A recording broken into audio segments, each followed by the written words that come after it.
Entonces, hoy, ¿qué es lo que tenemos? Os cuento. Ayer tuvimos la clase de inicio, ¿vale? Esto es un poco el programa. Yo todos los días abriré el programa general para que veáis por dónde vamos más o menos, para no perderse. Y si alguien hoy no ha, es la primera vez que se incorpora, ¿vale? Yo he visto varios compañeros, Raúl, Eduardo, Fernando, que estuvieron ayer, pero si hay alguien que se está incorporando por primera vez desde ayer, que ayer no pudo asistir a la primera sesión, simplemente deciros que la tenéis grabada dentro de lo que es la plataforma y podréis acceder a ella a través del enlace que os facilitan desde VERS. Y solo deciros que hicimos ayer un cuestionario muy sencillito y que evidentemente no es, digamos, obligatorio ni aprobarlo, ni suspenderlo, ni nada. Y este cuestionario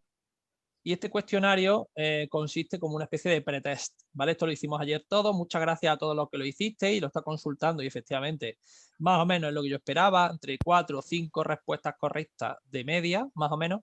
Y voy a poner este enlace para los que no pudisteis hacerlo ayer para que hoy lo hagáis, ¿vale? Aquí os voy a dejar en todo el chat, os voy a dejar, ¿de acuerdo? El enlace. Bien. La segunda parte que vamos a hacer es el tema de la instalación del Revit, ¿de acuerdo? ¿De acuerdo? Esto es justo lo que está diciendo aquí Fernando, que efectivamente la segunda tarea que dijimos que íbamos a hacer de ayer para hoy, aparte del cuestionario, que si aún no lo habéis hecho, por favor, hacedlo. Y aunque yo creo que están todos, porque más o menos los asistentes que vimos ayer son los mismos que han respondido al cuestionario. Y la segunda tarea que dijimos era la instalación del programa Revit, ¿vale? Ayer estuvimos hablando de los diferentes programas que existían, de las diferentes tecnologías que se usan dentro del BIM, y todas ellas, las que estuvimos viendo, se enlazan o están disponibles dentro de la plataforma Revit. Revit actualmente, la aplicación o el programa más actualizado que tiene es Revit 2021. Estamos todavía terminando 2020, sin embargo, Revit 2021 ya está disponible aproximadamente desde marzo a abril. Normalmente Revit pasa como muchos programas que se adelantan al año natural, ¿vale? Simplemente lo sacan antes. Y este es el programa con el que me va a servir de ejemplo. No va a ser, como digo, no es ni mucho menos el mejor ni el peor programa, es un programa el más utilizado, pero hay otros programas de BIM, muchísimos programas de BIM a día de hoy, y nos va a servir como hilo conductor de las clases prácticas, o vamos a hacer, digamos, la práctica sobre ellas. Tenéis que entender que este programa es un programa que tenéis disponible como prueba gratuita o aquí como prueba gratis para descargar. Yo ayer lo que os insistí mucho, y yo creo que algunos ya estuvimos hablando ayer, es en descargarlo como usuario empresarial, ¿de acuerdo? Es un programa que tiene cierto peso, ¿vale? Una descarga bastante fuerte, estamos hablando de 5 o 6 gigas, por lo tanto, tardará bastante tiempo en descargarse, ¿de acuerdo? No es problema que vayáis instalándolo poco a poco y sigáis la clase o bien solamente visualizándola y entendiendo lo que estamos contando, o bien siguiéndola con lo que sería seguir la clase pulsando vosotros los botones, ¿vale? Yo os recomiendo la opción empresarial porque la opción educacional os obliga a hacer un certificado de estudiante que es más coñazo, más enredoso, y a la vez el curso, que como sabéis dura menos de un mes, vais a tener tiempo más que suficiente para utilizarlo, ¿vale? Le damos a siguiente y aquí es donde yo os pedí que os registrarais, que crearais una nueva cuenta y a partir de esa nueva cuenta, ¿vale? Ya estuvimos todo justo al final de la clase anterior, creamos nuestro usuario y contraseña a partir del correo electrónico y con esta cuenta podemos iniciar sesión, ¿vale? Es muy importante que sepáis que cuando creáis una nueva cuenta, en vuestro correo electrónico os llega un mensaje de confirmación. Tiene que confirmar Autodesk que vuestro correo está bien puesto. Por lo tanto, tenéis que, una vez que tengáis vuestro correo electrónico configurado, iros al correo electrónico propio, a lo que sería el Gmail, el Hotmail, el correo que tengáis, para confirmar que la cuenta esté activa, activar la cuenta, ¿vale? Esto es un error que le suele pasar a mucha gente al principio. Me explico. Yo voy a irme, por ejemplo, aquí, este es mi correo electrónico, voy a ir, por ejemplo, aquí a un correo electrónico que tengo de prueba y si yo, por ejemplo, le pido aquí a Autodesk, ¿vale? Autodesk tiene dentro de los correos electrónicos que maneja una, por ejemplo, Revit, tiene, digamos, una serie, digamos, de correos de confirmación. Por ejemplo, si yo doy de alta este correo, voy a hacer una licencia para este correo. Yo me voy a la página que hemos dejado atrás, la página de Revit, y aquí en este correo creo una cuenta, en este caso a nombre de BMM y bernamorillo1@gmail.com, confirmo el correo, pongo una contraseña muy fácil, ¿vale? Tengo que poner al menos una letra, ¿vale? He puesto 1, 2, 3, 4, 5, 6, 7, 8, AA, lo que sea, una contraseña general y creo la cuenta. Y ahora cuando creo la cuenta, ¿de acuerdo? Le digo que sí, que listo. Y a partir de este momento, ¿de acuerdo?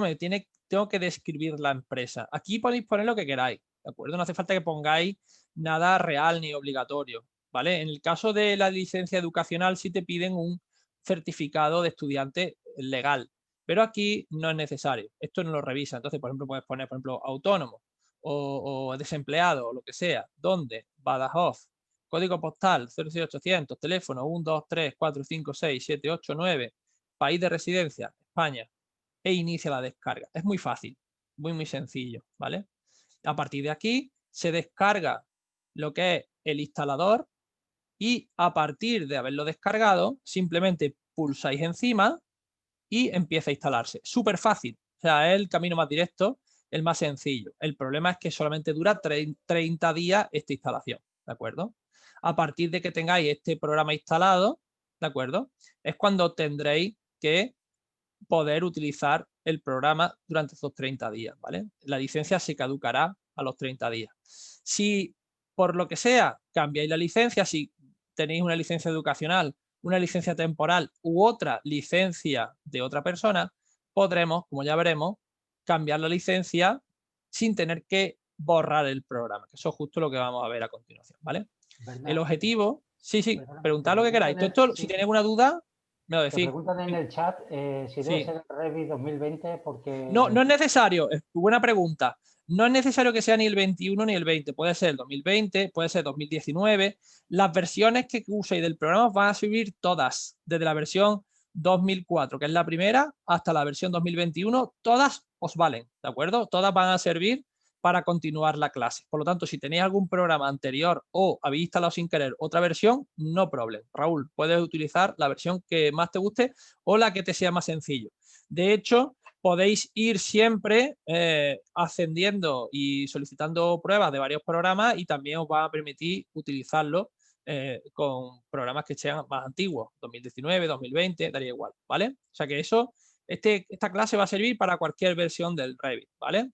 Y vamos a, digamos, a centrarnos en los conceptos principales, o sea que no tanto en las novedades, aunque es cierto que las novedades, pues bueno, pues son diferentes de un proyecto a otro, de un Revit a otro.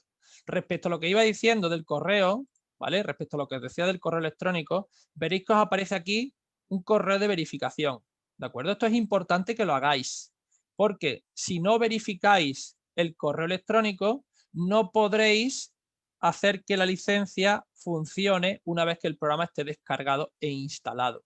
Por lo tanto, es muy importante aquí que siempre vayáis a vuestro correo electrónico y lo verifiquéis, ¿de acuerdo? De esta manera, ya verificaréis vuestro correo electrónico y ya podréis utilizar el programa sin problema, ¿de acuerdo? De manera, digamos, temporal, pero podréis utilizarlo sin mayor problemática, ¿vale? Esto sería lo que yo os recomiendo para poder tener el programa instalado a la versión, digamos, 2021, que aunque, como digo, valdría cualquiera de las versiones anteriores. Bien. Cuando tenemos el programa instalado, el programa cuando tú lo abres por primera vez, te aparece algo parecido a esto. O sea, la versión 19, la versión 20, 21 o cualquiera de las anteriores, tú abres el programa y arranca el programa de Revit, ¿vale? Yo lo que voy a ir haciendo ahora es explicaros una serie de conceptos que vimos ayer de manera teórica, cómo se implementan de manera real, de manera práctica dentro del programa en sí. Vamos a intentar la clase de ayer, que fue muy teórica, hacerla más práctica y a la vez hablar del interfaz, porque hoy, en el día número 2, lo que tenemos que hablar es del interfaz del programa, cómo funciona el programa y de qué manera nos movemos por él, qué cosas se pueden hacer, qué cosas no se pueden hacer y cómo funciona a nivel muy general. Es una perspectiva, una visión global de lo que este programa puede hacer por vosotros y que entendáis las limitaciones y también el potencial, ¿vale? Bien, lo primero que tenéis que entender es que cuando abrís el programa, lo normal es que os aparezca esta ventana de archivos recientes. Os puede abrir así en pequeñito o os puede abrir en grande pero lo normal es que os abra la pestaña, como estoy viendo aquí, de archivos recientes. Si no tenéis archivos recientes, lo que os abrirá será directamente una ventana en blanco y os permitirá hacer dos cosas.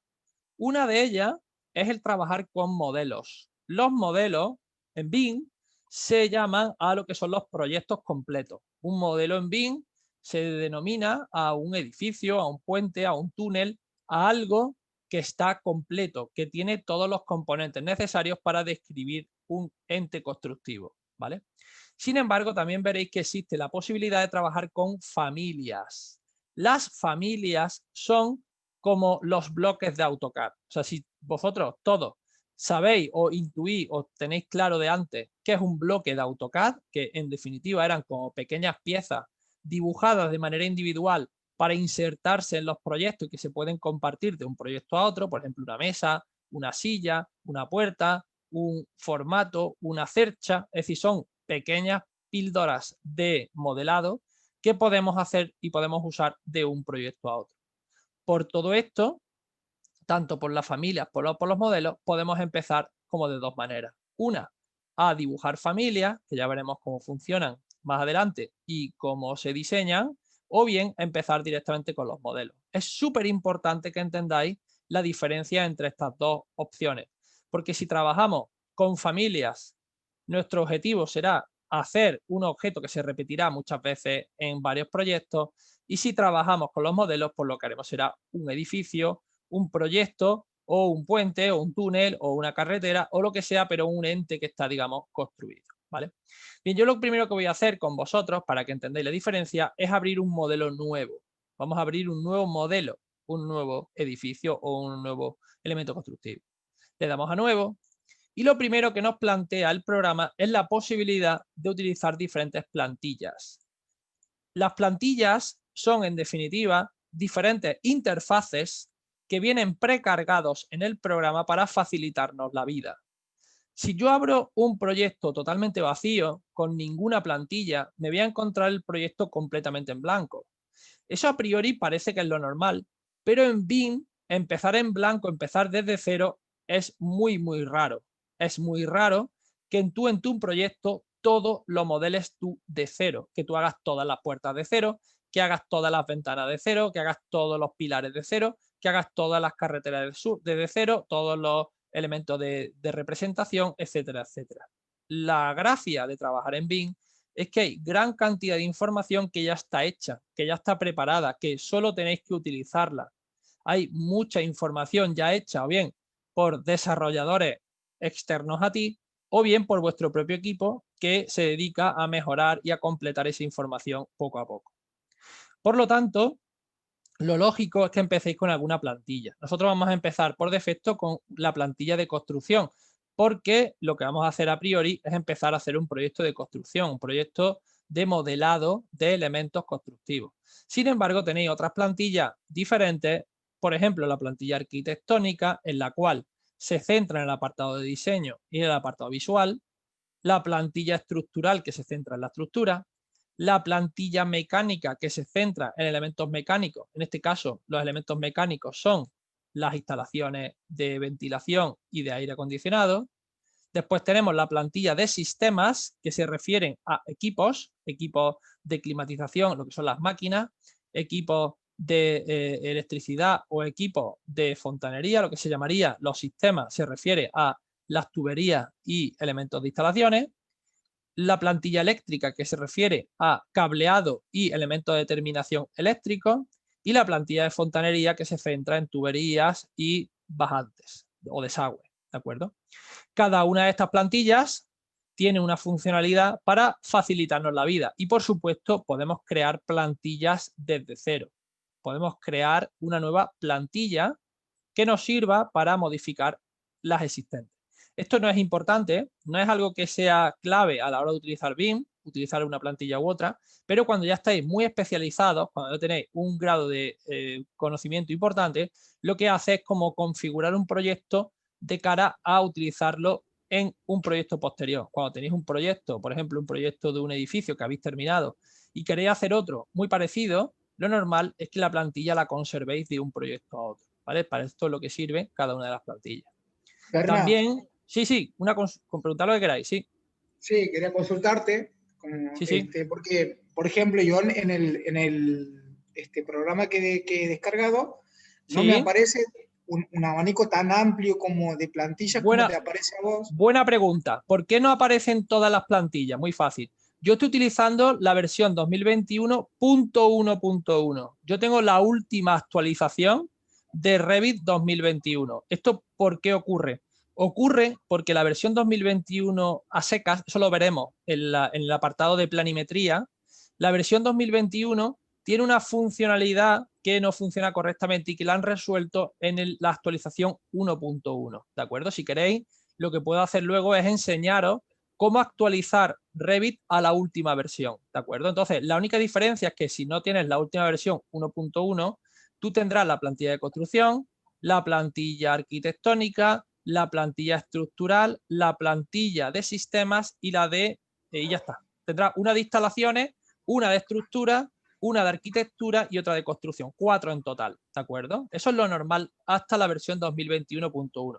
También es cierto que yo, debido a que he estado haciendo varios cambios en plantillas y varias mejoras, algunas de las cosas que veréis aquí están ligeramente mejoradas para el uso cotidiano del programa. Pero no pensad que sea algo importante. Realmente nosotros vamos a utilizar la plantilla de construcción, que la tendréis todos preparada en vuestro interfaz. Por lo tanto, no va a ser problemático, vaya a poder continuar el curso. No obstante, luego, si queréis, os enseño a actualizar el programa a la última versión para que la tengáis actualizada. Bien, este sería, digamos, la primera parte, la plantilla. Nosotros vamos a seleccionar la plantilla de construcción y le vamos a dar a aceptar. Bien.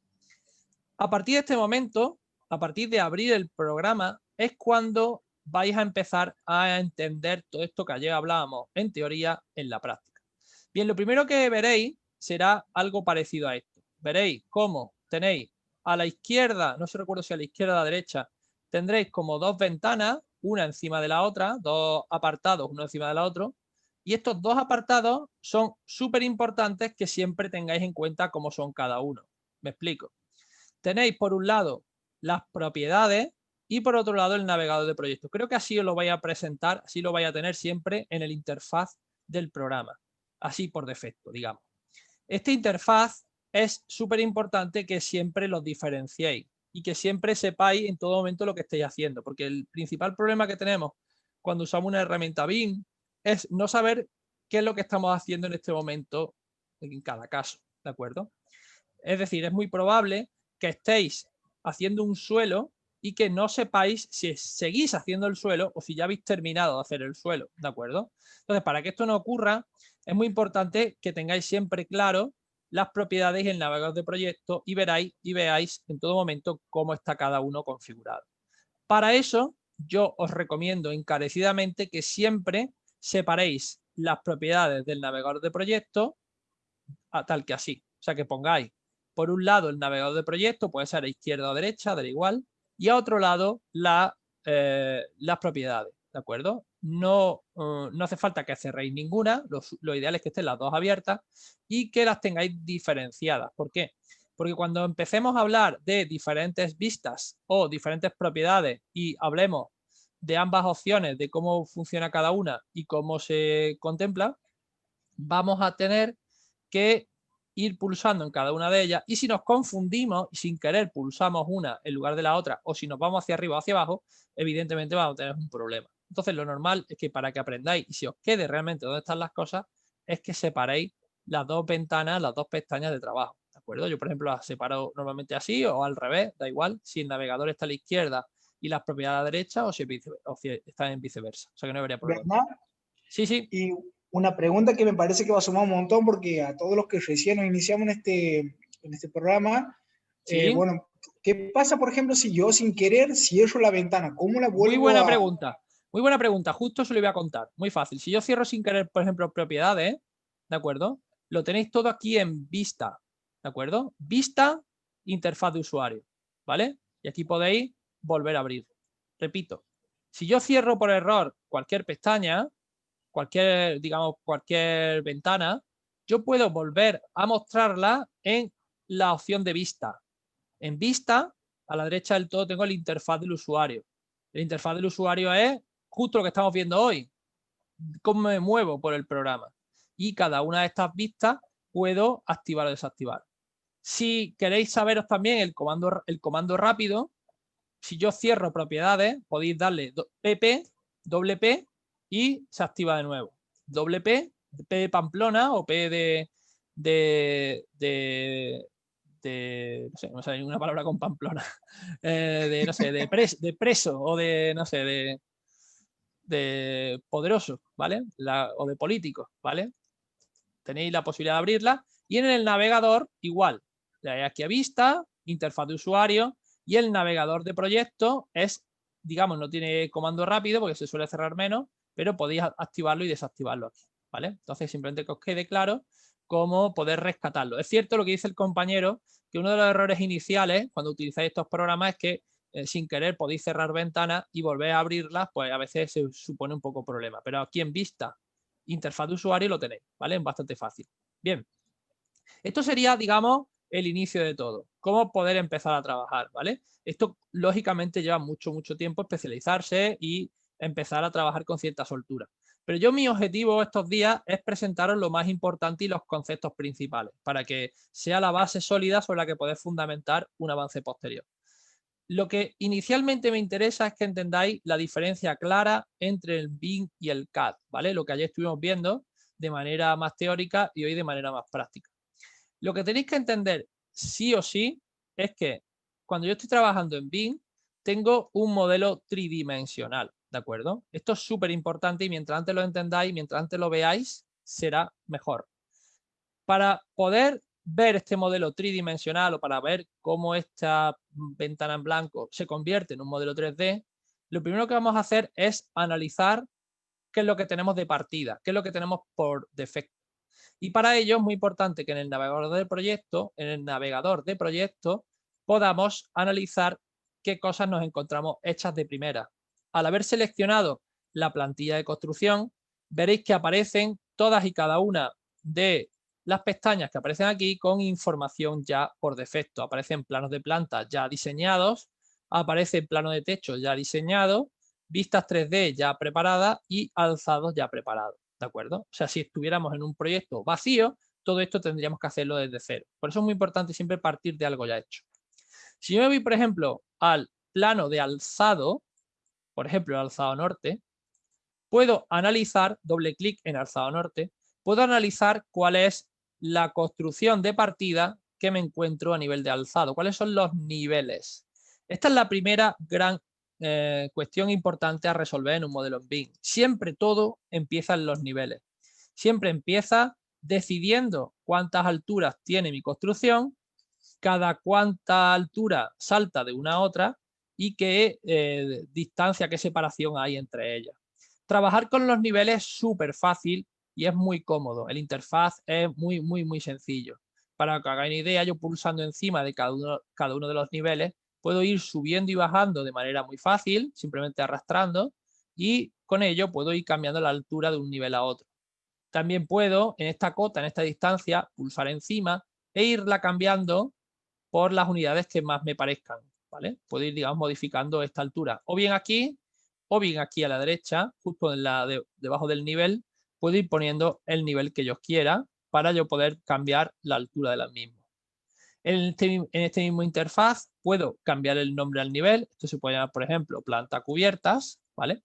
Y aquí llega una cosa súper importante del interfaz respecto a los programas de CAD.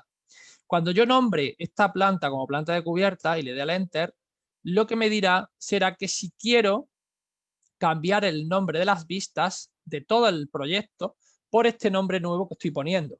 Eso es muy práctico porque si vosotros cambiáis algo en BIM, cambiará en todo el proyecto. Es decir, si yo cambio la sección, cambia el alzado. Si yo cambio el 3D, cambia la perspectiva. O sea, cambia todo a la vez. No hace falta que cambiéis en todas y en cada una de las vistas. Todas están comunicadas entre sí. Eso es un gran cambio respecto a BIM, respecto al CAD. Le digo que sí.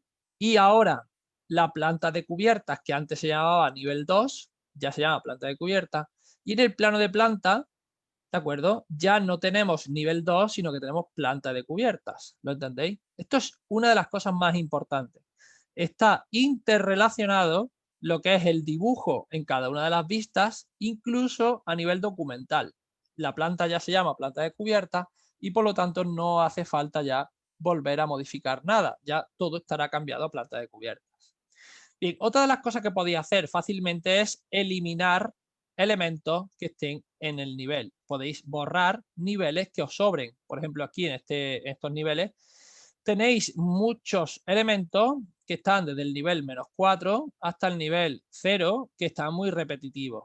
¿De acuerdo? Yo tengo aquí un nivel que se llama muro de contención, otro nivel que se llama losa, otro nivel que se llama zapata, otro nivel que se llama zapata de base. Entonces, lo que es muy importante que entendáis es que si yo selecciono, por ejemplo, el muro de contención, el nivel muro de contención, simplemente dándole al botón de suprimir, en suprimir, ¿vale? El botón de sub, puedo eliminar un nivel. Cuando elimino un nivel, puede pasar esto que estáis viendo aquí.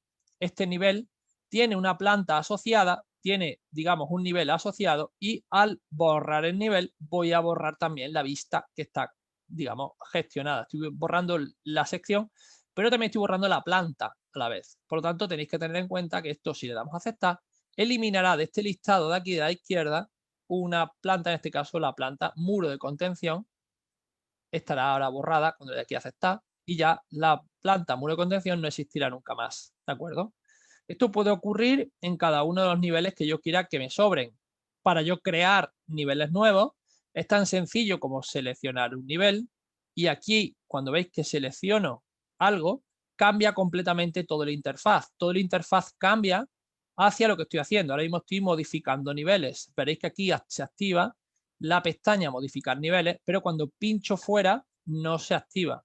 Si pincho dentro se activa modificar niveles y a partir de esta modificación de niveles yo ya puedo hacer cosas. Puedo mover, puedo girar, puedo copiar, puedo hacer un desfase, puedo hacer muchas cuestiones relacionadas con los niveles. Entre ellas, copiar. O bien puedo seleccionar la letra CO o bien le puedo dar al botón de copiar. Cuando yo copio, yo puedo pinchar, clic y puedo mover hacia arriba y hacia abajo para crear niveles nuevos. Por ejemplo, si creo un nivel nuevo a una cota de 2000 milímetros, puedo quedarme en 2000 y dejarlo ahí, ¿de acuerdo? Puedo hacerlo así. O podría también, he borrado el nivel de antes, podría también copiarlo y en lugar de hacerlo, digamos, de manera manual, escribir una cifra a la altura que quiero que se deslice, que se desplace respecto al desplazamiento que estáis viendo ahí.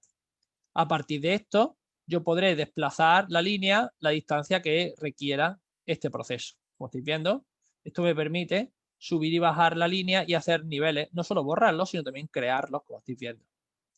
Bien, este sería, digamos, el proceso inicial de los niveles.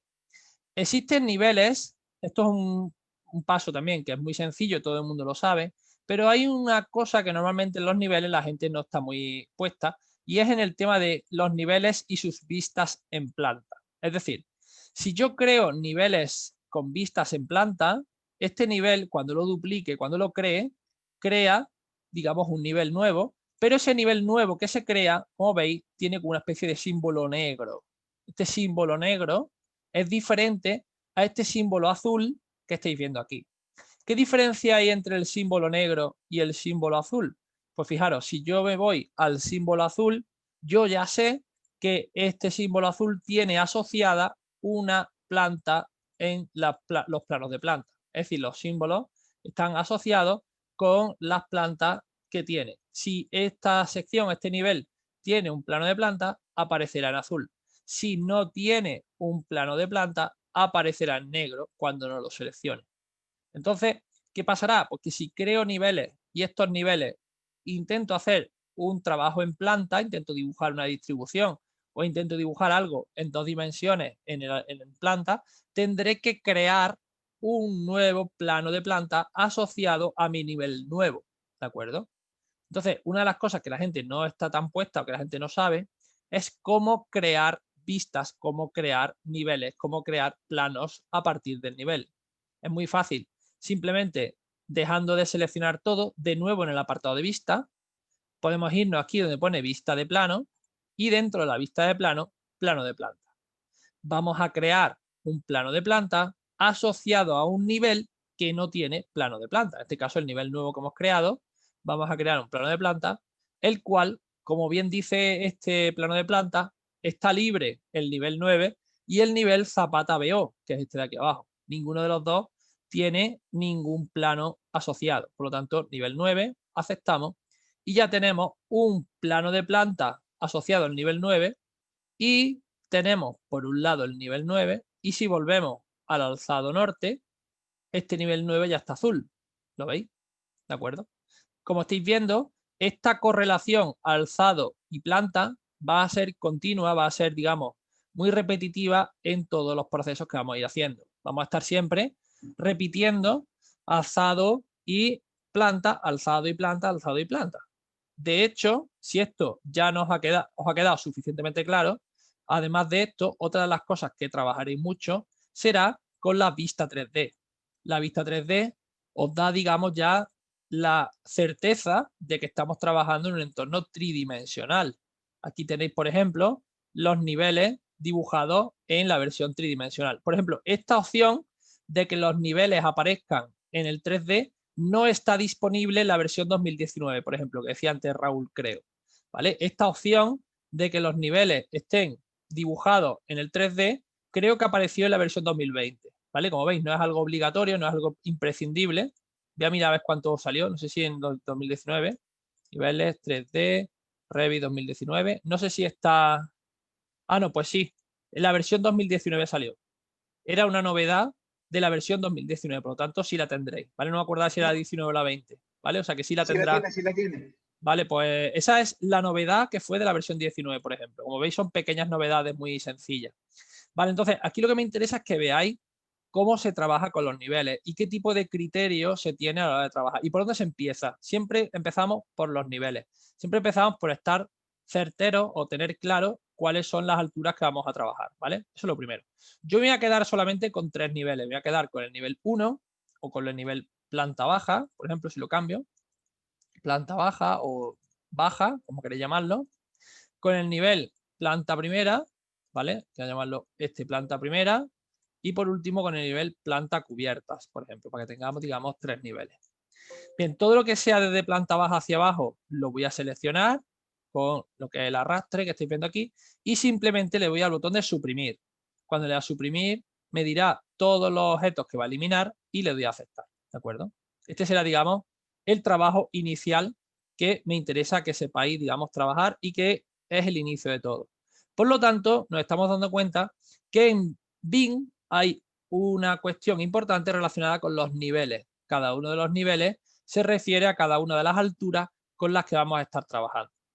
Bien, una de las cosas que os habrá sorprendido ya desde el principio es que las unidades están en milímetros, ¿de acuerdo? O podéis suponer que las unidades están en milímetros porque son como muy largas, ¿no? Tienen como una distancia muy larga. Cuando las distancias tienen tantos decimales, tantos números, lo normal es que sean unidades pequeñas, por ejemplo, los milímetros suelen responder a este tipo de distancias, ¿vale? Todavía no hemos dibujado nada, por lo tanto no sabemos si son milímetros o no, pero podemos intuirlo.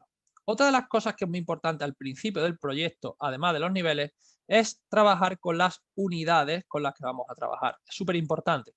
Otro de los cambios importantes, si el primer cambio gordo es que siempre vamos a trabajar en 3D, la segunda diferencia importante es que siempre vamos a trabajar con las unidades en la misma, digamos, unidad o las dimensiones, mejor dicho, en la misma unidad. Me explico. Si yo abro un programa de CAD, ¿vale? Yo voy a abrir un programa de CAD, un plano de CAD normal y corriente. Si yo abro un programa de CAD como este, estamos todos de acuerdo que estas unidades están siendo adimensionales. ¿Qué significa esto? Que cuando yo dibujo en CAD una línea, yo dibujo una línea de 3, pero esos 3 pueden ser metros, centímetros, milímetros o hectáreas. Es decir, estas unidades que yo dibujo en CAD por defecto no tienen una medida uniforme, ¿de acuerdo? No tienen una necesariamente no tienen que estar escaladas con nada. Por ejemplo, esta leyenda que estáis viendo aquí tiene una dimensión de 8,66 que podrían ser metros, pero claro, en función de la escala que yo lo imprima, serán milímetros, serán metros o será lo que sea. Esa libertad de poner dibujos grandes, dibujos pequeños, dibujos repartidos, dibujos con más escala, menos escala, eso en BIM no se puede dar. En BIM todo tiene su tamaño real, tiene el tamaño que realmente tienen las cosas, Por lo tanto, pese a que se parezca mucho, yo aquí he abierto un programa de CAD que se parece mucho al Revit, o el que más se parece al Revit en los colores, he puesto incluso la interfaz muy parecido para que se le parezca lo máximo posible, pero como estamos todos de acuerdo, yo aquí no puedo dibujar elementos que no tengan su escala real. Por lo tanto, es muy importante desde el principio controlar las unidades, ¿de acuerdo? Para modificar las unidades lo podéis hacer de dos maneras. O bien os vais aquí en gestionar y dentro de gestionar unidades del proyecto, que sería, digamos, el comando para hacerlo de manera manual, o bien, si queréis el comando rápido, le dais a la U de U y a la U de, no sé, de unión y la N de Navarra. Si pulsáis la U y la N, ¿vale? La U y la N, se abre lo que son las unidades del proyecto, ¿vale? Lo podéis abrir desde gestionar unidades del proyecto o la U y la N y abrir las unidades del proyecto. Aquí están todas y cada una de las unidades que van a servir para hacer un proyecto en BIM de manera adecuada. Por lo tanto, otra de las grandes diferencias con CAD es que las unidades aparecen dentro de lo que sería el proyecto de manera insoslayable. Es decir, lo que tú pongas aquí, todo el proyecto se va a adecuar a esos cambios, ¿vale? No va a tener que escalar nada, ni vas a tener que darle factor escala de 0,1, de 0,2, ni tener que hacer cálculos raros para ver de qué tamaño sale el plano. Eso todo viene automático, no tenéis que preocupar. Para ello, estaréis viendo que las unidades, algunas están en el sistema internacional, por ejemplo, en kilos metros cúbicos, kilómetros hora, en segundos, metro cúbico, pero hay otras que no están, por ejemplo, el coste por área, que lo veremos los próximos días, el precio por área o el precio por metro cuadrado está en dólar dividido por pie cuadrado. Esto evidentemente es un valor que es bastante poco conocido. Podemos cambiarlo a costo por metro cuadrado, ¿vale? O sea, que el valor sea por metro cuadrado y podemos asignarle siempre unidades de decimal. Podemos darle una unidad, 2 decimales, 3 decimales para que tenga más valoración e incluso poner un símbolo, ¿vale? Para poner, digamos, un símbolo o una, digamos, nota al fondo, ¿vale? Este que sería el valor más sencillo, el que siempre vamos a utilizar, el que siempre vamos a tener en cuenta va a ser el de la longitud, porque la longitud es el valor, digamos, que más se usa. Se usa para los niveles, se usa para las cotas y se usa para muchas cosas en construcción. Por lo tanto, las unidades que vamos a utilizar, por ejemplo, van a ser los metros. Esto es un valor muy importante a tener en cuenta porque realmente no es importante que las unidades estén bien o estén mal. Podéis trabajar con las unidades que queráis. Yo siempre pongo el ejemplo de que existe gente muy loca, que se dedica a dibujar el programa de CAD, se dedica a dibujar, en lugar de dibujar en metros, por ejemplo, este plano estaría dibujado en metros entre comillas, o sea, este 2,1 significa metros, o este 2,53 está representando a metros.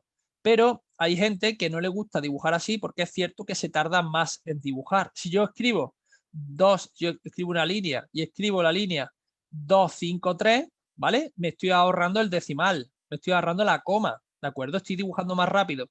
Si dibujo en centímetros, que si dibujo en este caso en metros, porque en metros tengo que poner 2,53, si dibujo en centímetros sería 253, por lo tanto me ahorro la coma, ¿de acuerdo? Yo conozco gente que hace eso. Y también te explica que lo hace eso porque cuando tiene que dibujar elementos pequeños, por ejemplo, de 0,5 o 0,85, él no pone 0,85, no escribe 0,85, sino que escribe 85. Entonces está ahorrando no uno, sino 2 caracteres. Va más rápido según ellos, ¿vale? Es decir, la idea de trabajar en centímetros es que en ciertas pulsaciones que son 0,85 nos ahorramos 2 cifras, ¿de acuerdo?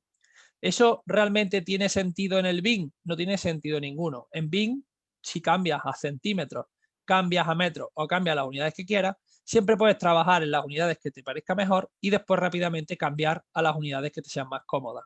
O sea, podéis entenderos con la gente rara que trabaja en centímetros o con la gente loca que trabaja en milímetros, porque simplemente tú puedes tener tus unidades en metros y trabajáis todos con la misma escala. No estáis cada uno trabajando con modelos de diferente tamaño, ¿vale? Entonces esto es muy importante. Podéis poner también, si queréis, el símbolo del metro, pero vamos, esto no es importante. Podéis suprimir ceros a la derecha si quisierais o agrupar cifras. Esto significa que te ponga más cortitos las unidades los elementos pequeños que lo agrupe, ¿vale? Pero bueno, esto tampoco es importante. Lo que sí es interesante es que sepáis que esto os puede hacer puede ayudar para poner las cotas y poner las medidas todas en metros, que normalmente suele ser una cosa bastante requerida, ¿vale? Digamos, sería la primera parte de la interfaz, ¿vale? Esto sería, digamos, lo más importante respecto a cómo empezar, ¿de acuerdo? Una vez que tenemos claro cómo colocar los niveles, cómo colocar las unidades y cómo preparar el interfaz, lo siguiente que vamos a hacer es empezar, digamos, a ver todo lo que vimos ayer de manera un poco más, digamos, práctica. Una de las cosas que vimos ayer, que es justo donde nos quedamos, fue el tema del load. Yo esto os dije ayer que lo iba a contar mejor hoy y ha llegado el momento de contarlo de manera práctica, de contar el load de manera mucho más visual y gráfica para que os enteréis de una vez por todas qué es esto del dichoso load, ¿de acuerdo? Bien, tenéis que entender que el load es una terminología americana, la cual evidentemente no está instaurada en la normativa española ni en la normativa europea, es decir, no existe la terminología LOD 200 con una, digamos, una definición perfecta, ¿de acuerdo? Lo que ocurre es que sí sirve como exigencia aproximada dentro de los que diseñamos en BIM. ¿De acuerdo? Ayer os decía, muy rápido, que el LOD 100 era un nivel de desarrollo similar al que podemos tener en urbanismo, ¿de acuerdo? Cuando yo dibujo un modelo que es una ubicación aproximada que tiene una existencia de un elemento construido, pero que gráficamente no es determinante lo que tú ves y solo se determina la existencia o no de una envolvente, eso básicamente es lo que hace herramientas como Catastro o herramientas como Google Earth. Simplemente darte el volumen del edificio, pero nada más. O sea, si queréis saber qué tipo de definición tendría un nivel LOD 100, con iros a Catastro y echar un vistazo en el plano de Catastro, pues podréis, digamos, ver más o menos qué es lo que te encontraría. Si tú te vas aquí a Badajoz, por ejemplo, y te das una vuelta por Catastro, más o menos el nivel de, digamos, de definición que tiene respecto a polígonos y volúmenes es lo que te puedes encontrar, ¿de acuerdo? Es este tipo de información la que puedes tener. Si quieres verlo en 3D, le das aquí al botoncito de 3D y aquí tienes. Esto sería, a nivel general, un nivel de representación LOD 100. ¿De qué elemento está construido Catastro? ¿De qué material están hechos los muros? ¿De qué material está hecha la cubierta? ¿De qué material está hecho cada uno de los elementos? Pues no lo sé. ¿Es exacto? No, exacto no es. Si te vas allí verás que las dimensiones varían de la realidad a lo que es el volumen, el edificio. Y otra cosa importante es que no, aparte de lo que estamos diciendo, de que es aproximado y que existe o no elemento, no es determinante, Catastro te lo dice, o sea, no es 100% fiable. Por lo tanto, cuando tú estás encargando un modelo BIM en nivel LOD 100, lo que estás haciendo en definitiva es una especie de, bueno, de súper estudio anticipado, el cual no es determinante ni es, digamos, vinculante, ¿vale? Entonces, los 200 normalmente se reservan para este tipo de desarrollo como muy generales y poco fiables. El siguiente nivel que tenemos, el LOD 200, es el nivel de desarrollo en el cual ya tenemos un nivel superior. Estaríamos hablando en el LOD 200 un nivel parecido al anteproyecto de un edificio o de una construcción. Un anteproyecto no es ni más ni menos que un documento en el cual ya se expresan justo las referencias que tenemos aquí. Primero, se da el espesor de elementos constructivos en centímetros de forma aproximada. O sea, tú en un anteproyecto sí representas la construcción, pero no es vinculante las cotas, las distancias que hay entre diferentes espacios. Esa es la primera cuestión. La segunda es que sabemos que existen elementos constructivos que tienen una serie de unidades, dimensiones y que tienen una referencia de manera aproximada, ¿vale? De 5 centímetros arriba, 5 centímetros abajo, pero está representado. Existen espacios interiores y exteriores, por tanto. Además, a nivel no gráfico, o sea, aparte de lo que vemos, tenemos que incluir al menos de manera informativa qué tipología es la que estamos haciendo. Por ejemplo, si es un edificio residencial, pues que tenga la información de edificio residencial dentro. Si tiene 2 habitaciones, pues que por lo menos aparezcan las habitaciones que son cada una. Y se incluyen de manera no determinante los que son elementos conocidos. Por ejemplo, si yo sé que tiene 3 dormitorios, puedo poner dormitorio 1, dormitorio 2, dormitorio 3, pero no es vinculante, significa que puede ser, digamos, variable, puede ser cambiante todavía. Un nivel de definición de anteproyecto. Yo creo que se entiende fácilmente cuando hablamos del anteproyecto. El siguiente nivel de definición en los 300 es lo que entendemos como proyecto básico. El proyecto básico es el que va a la licencia de obra o a la licencia municipal para poder obtener, digamos, un permiso de obra, ¿vale? Este nivel de desarrollo 300 no incluye la definición pormenorizada de la construcción, pero sí al menos incluye la dimensión ya perfectamente colocada, unidades y espesores en centímetros, ¿vale? Materiales de lo que está construido, ya empezamos a hablar de materialidad, capas y espesores en centímetros y comportamiento de encuentro, uniones entre sí, ¿de acuerdo? De cada uno de los elementos constructivos. Y de manera no gráfica hablaremos de marca y modelo de los materiales, ¿vale? ¿De acuerdo? Ya no solo hablaremos de que tenga o no materialidad y grosor, sino que también hablaremos de la marca y el modelo del material y de sus datos físicos, mecánicos y de normativa si no se define. Aquí tenemos que decir si es una fachada de ladrillo, si la fachada de ladrillo tiene aislamiento o no, si tiene unas 2 capas, 3 capas, 4 capas, la que sea. Aquí tenemos que definir de manera pormenorizada ya el elemento constructivo. Sin embargo, no es una definición completa, porque la definición completa la tendremos en el LOT 400, que será lo equivalente al proyecto de ejecución. En el LOT 400 no solo tenemos lo que sería el elemento constructivo definido, sino que además añadimos lo que sería el elemento apto para su fabricación. Es decir, aquí en el LOT 400 tendríamos la diferenciación de cada una de sus piezas, tendríamos el despiece de este elemento constructivo, tendríamos incluso cada uno de lo que sería sus diferentes componentes que puedan ser subdividibles y, por supuesto, también hablamos de datos de replanteo, planos de montaje, instrucciones de montaje y manual incluso de cada una de las cosas que sean necesarias. Hablamos de información relativa a cómo se monta, cómo se hace. Por ejemplo, en el caso de una fábrica de ladrillo, tendríamos que incluir información respecto a cuáles son los tendeles, cuáles son las llagas, dónde está, digamos, el manual de fabricación, cómo se ejecuta y cada uno de los valores de las piezas y de los elementos constructivos, sea el mortero, sea los ladrillos, etcétera, etcétera. Este sería el nivel más alto, el nivel 2400 en cuanto a definición gráfica y definición de información, ¿vale?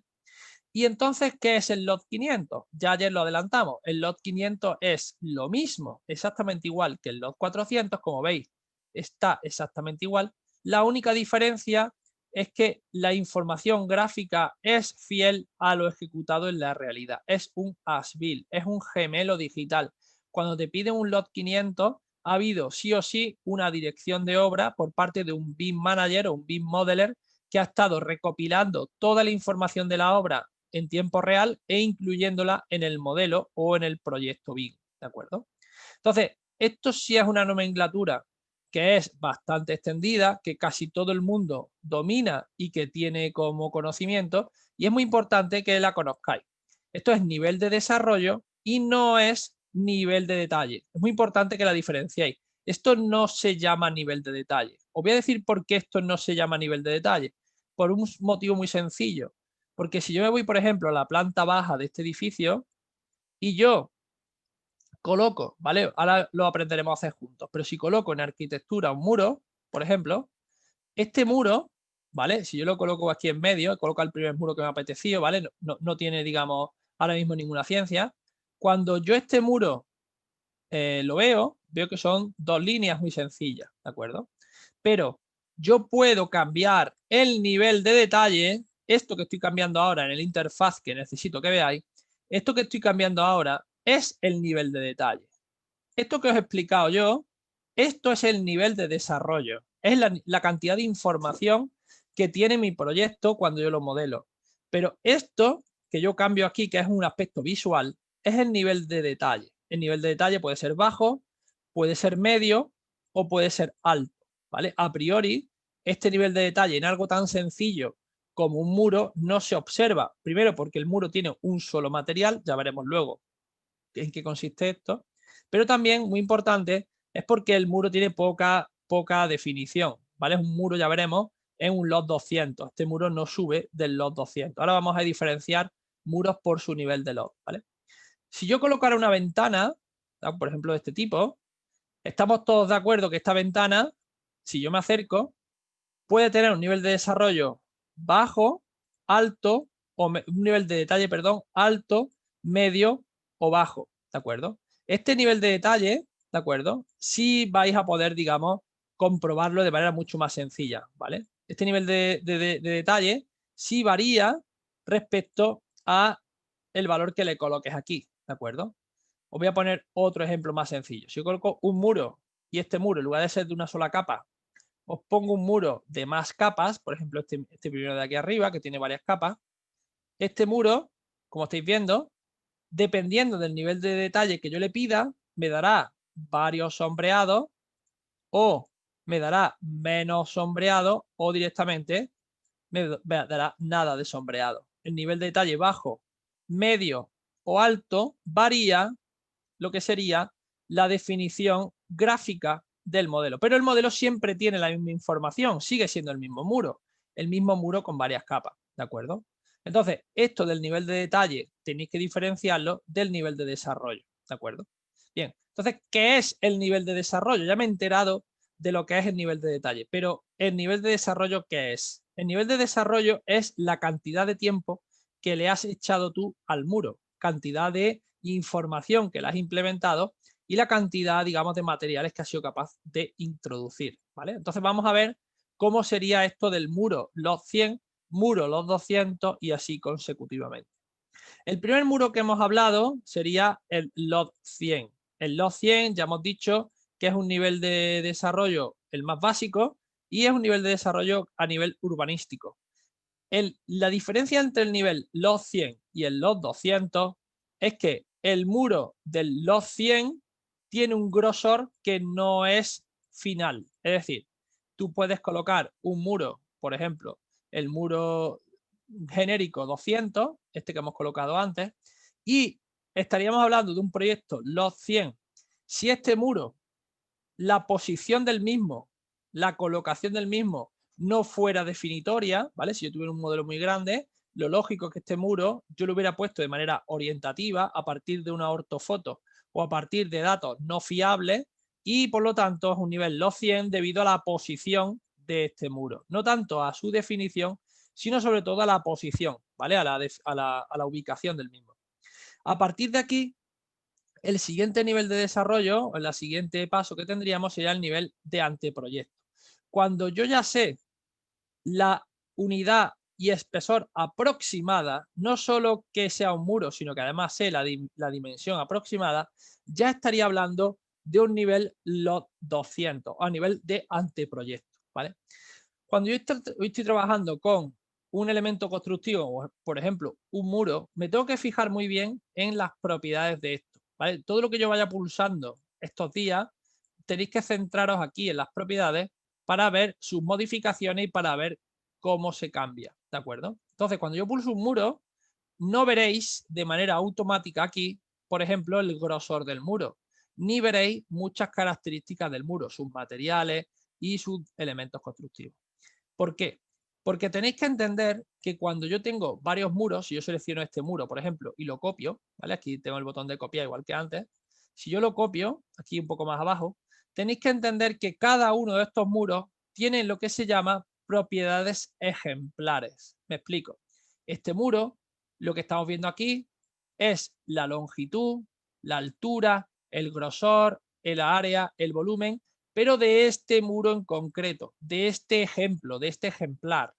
Sin embargo, cuando tengo este otro muro seleccionado, aparecen los valores ejemplares de este otro muro. ¿Esto qué significa? Esto que estoy contando ahora, ¿de qué va? Esto lo que significa que los parámetros que se te muestran en la pantalla de propiedades siempre son parámetros de únicamente el elemento que estás seleccionando, ¿vale? Entonces, para que no te líes, solamente te muestran el que te selecciona. Entonces, ¿cómo hago yo para modificar aquí el espesor y modificar sus capas? Pues tenéis que cambiar el tipo. ¿Qué es esto del tipo? Esto es otra de las cosas muy importantes del BIM. El BIM, todos los programas que usan BIM trabajan tipos.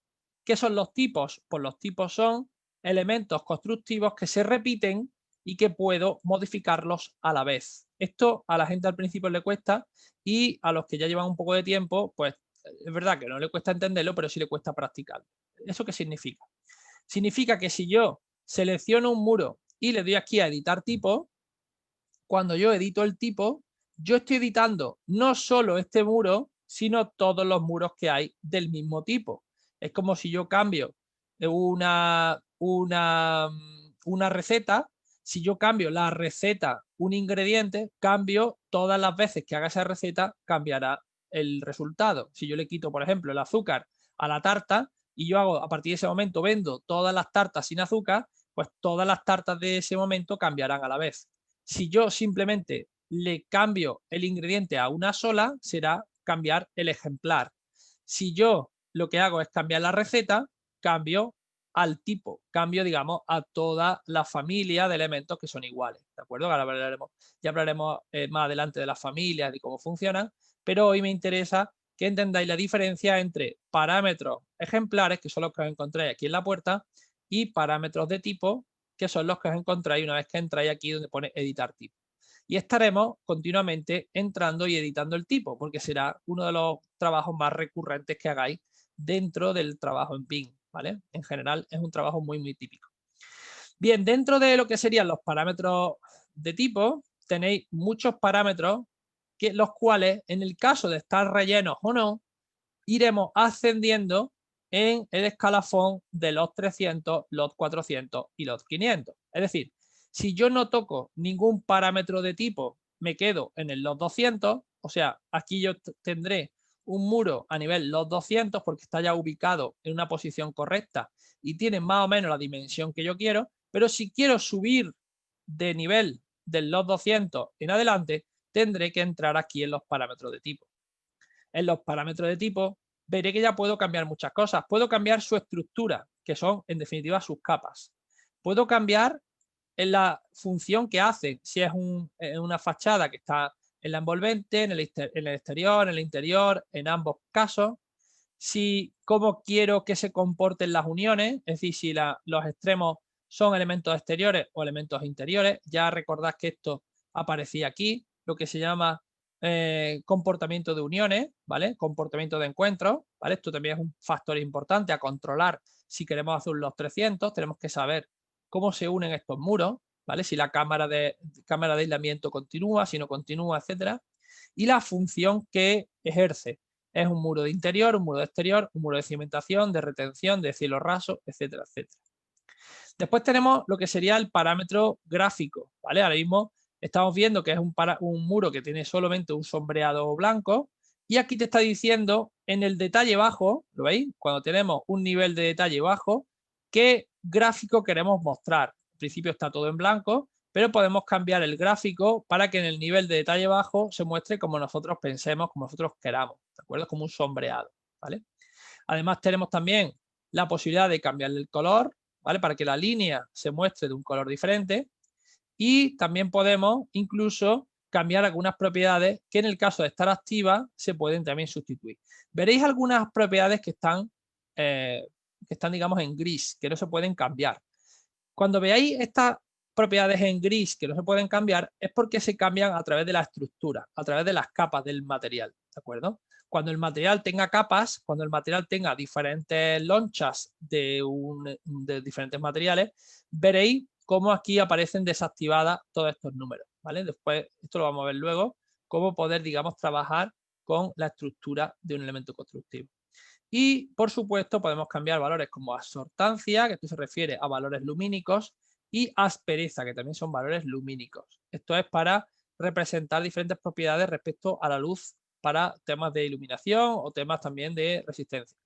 Y ahora llegamos a la parte interesante. Fijaros, para yo llegar al nivel los 300, prácticamente con lo que yo he estado contando llegamos sin problema. Pero la diferencia entre un log 300 y un log 400 no está en dibujar más o dibujar menos.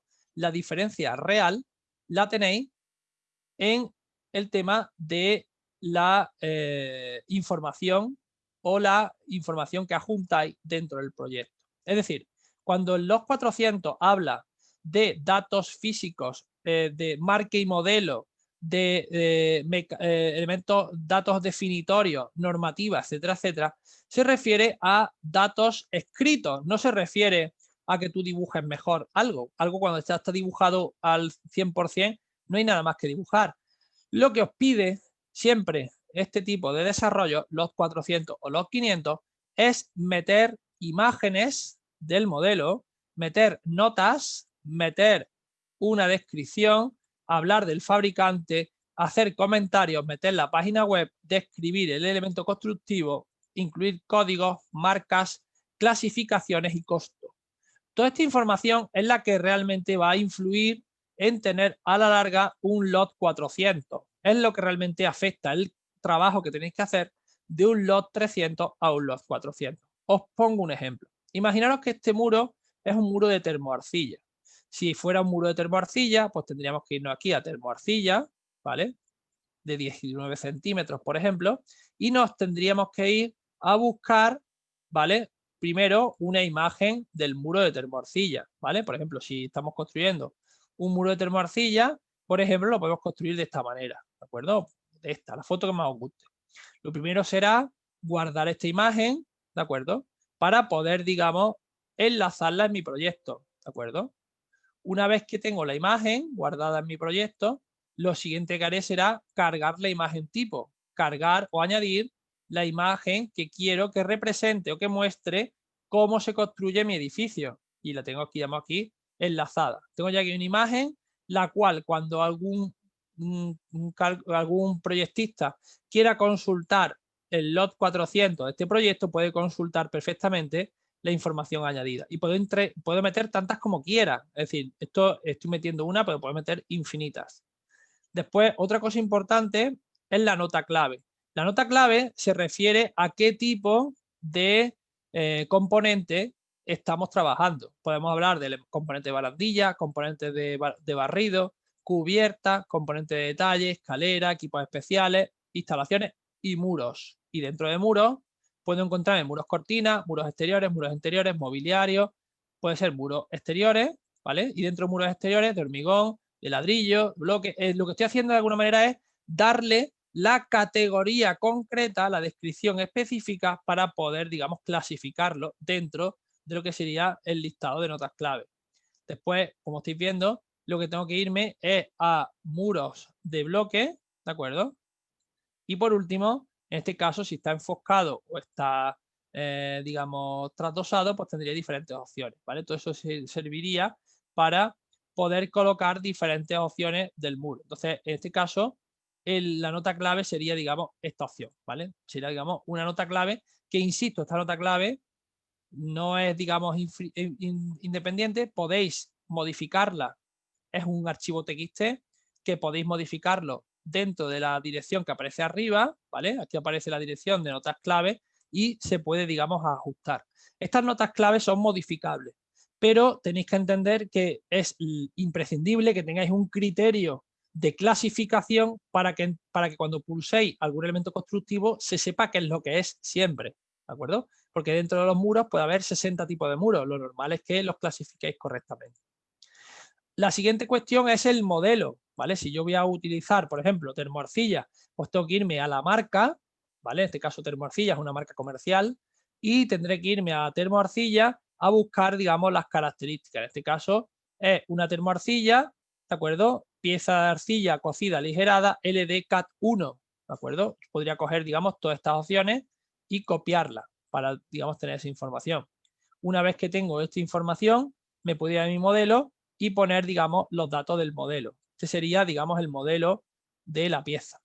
Si el fabricante lo tengo, por ejemplo, esta es Cerámica San Pedro, si lo voy a comprar aquí en Cerámica San Pedro, pues puedo poner aquí Cerámica San Pedro, ¿vale? Y puedo aquí poner Cerámica San Pedro.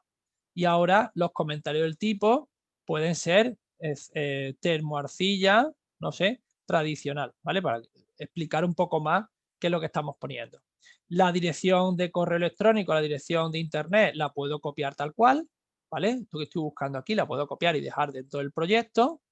Y la descripción la puedo incluso copiar de estos materiales que estáis viendo. La descripción, como estáis viendo, lo puedo sacar de la ficha técnica, que aquí puedo descargarla. Esta sería la ficha técnica del material, ¿vale?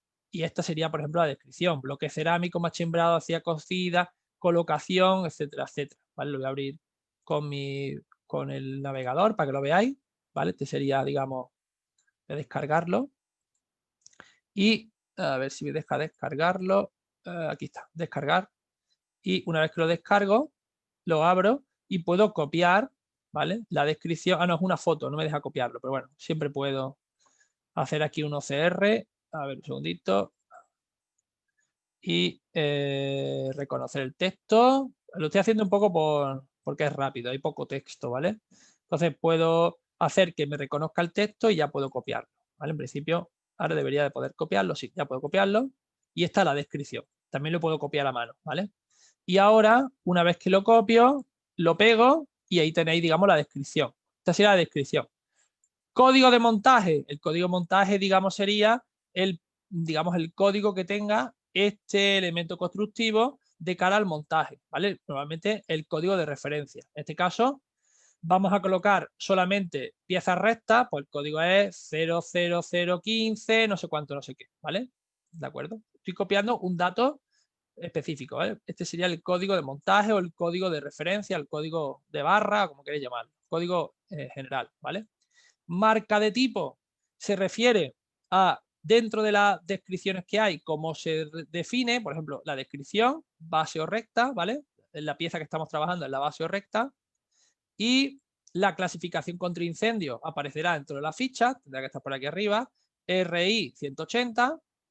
Y por último, el costo, ¿vale? Que yo me voy aquí al presupuesto y veo que por metro cuadrado, por metro cúbico, por la cantidad que sea, yo necesito 16,6 bloques por metro cuadrado y cada bloque pues costará no sé qué, ¿vale? Ahora podemos mirar, pues el termoarcilla 19, con lo que sea, termoarcilla, eso podría ir a cualquier base de datos, por ejemplo, el generador de precios del CIPE, os vais y tenéis que el precio de la termoarcilla de 19 a 16 unidades por metro cuadrado, que hemos dicho que van a ser 16, no 12.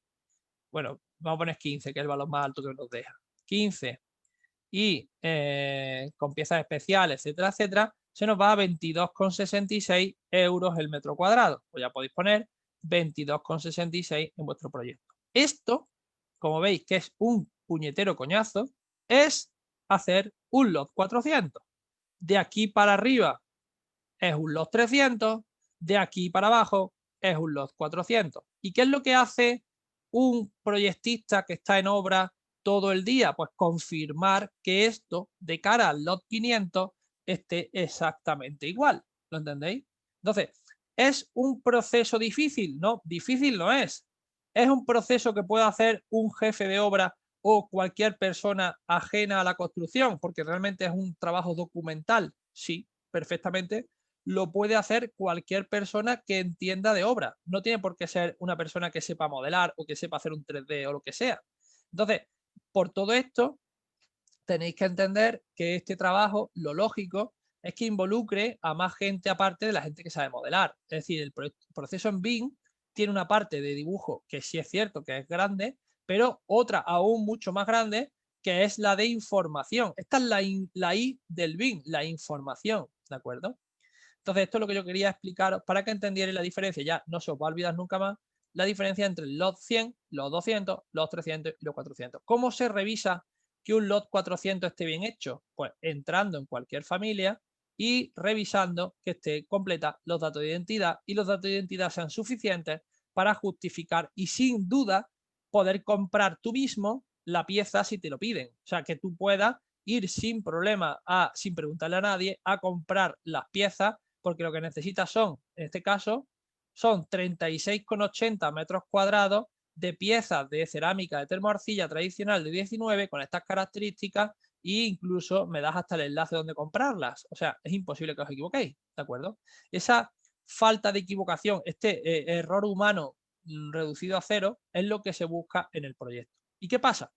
¿Qué pasa entre el lot 400 y el lot 500? Pues lo lógico es que cuando yo estoy en obra, a mí no me guste la cerámica San Pedro, porque la cerámica San Pedro queda a tomar por culo donde tengo la obra.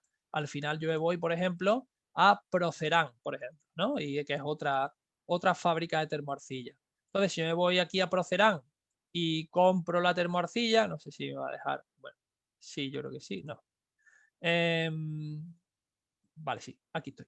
Si me voy a Procerán o grupos de Arredondo, como se llamen ahora, que no sé cómo se llaman, a otra empresa parecida, si yo me voy a sus productos, ¿vale? Tendré que modificar a termoarcilla 19, tendré que modificar casi nada, pero tengo que hacerlo si quiero que sea un lot 500, porque ahora el modelo se llama arcilla cocida LDR1 categoría no sé cuánto no sé qué, tengo que copiarlo y cuando me vaya al bin tendré que cambiar aquí el modelo, que se llamará diferente, porque es diferente marca, diferente digamos, fabricante, el fabricante varía, ¿de acuerdo? Y esto es lo que hago en el lot 500, estar todo el puñetero día ajustando y revisando cambios, ¿vale? El fabricante puede ser grupo de Arredondo, ¿de acuerdo? Grupo de Arredondo, y los comentarios del tipo puede ser el mismo, pero la web no es la misma, etcétera, etcétera, ¿vale? No sé si lo estáis entendiendo, creo que se está entendiendo, ¿no? Esta es una de las preguntas iniciales más extendidas dentro del mundo del BIM. ¿Qué leches es eso del lot 500? Pues aquí lo estáis viendo, ya lo estáis entendiendo todo, ¿vale? Esto es, en definitiva, lo que supone trabajar dentro de lo que sería la parte de obra y la parte de construcción a este nivel, ¿de acuerdo?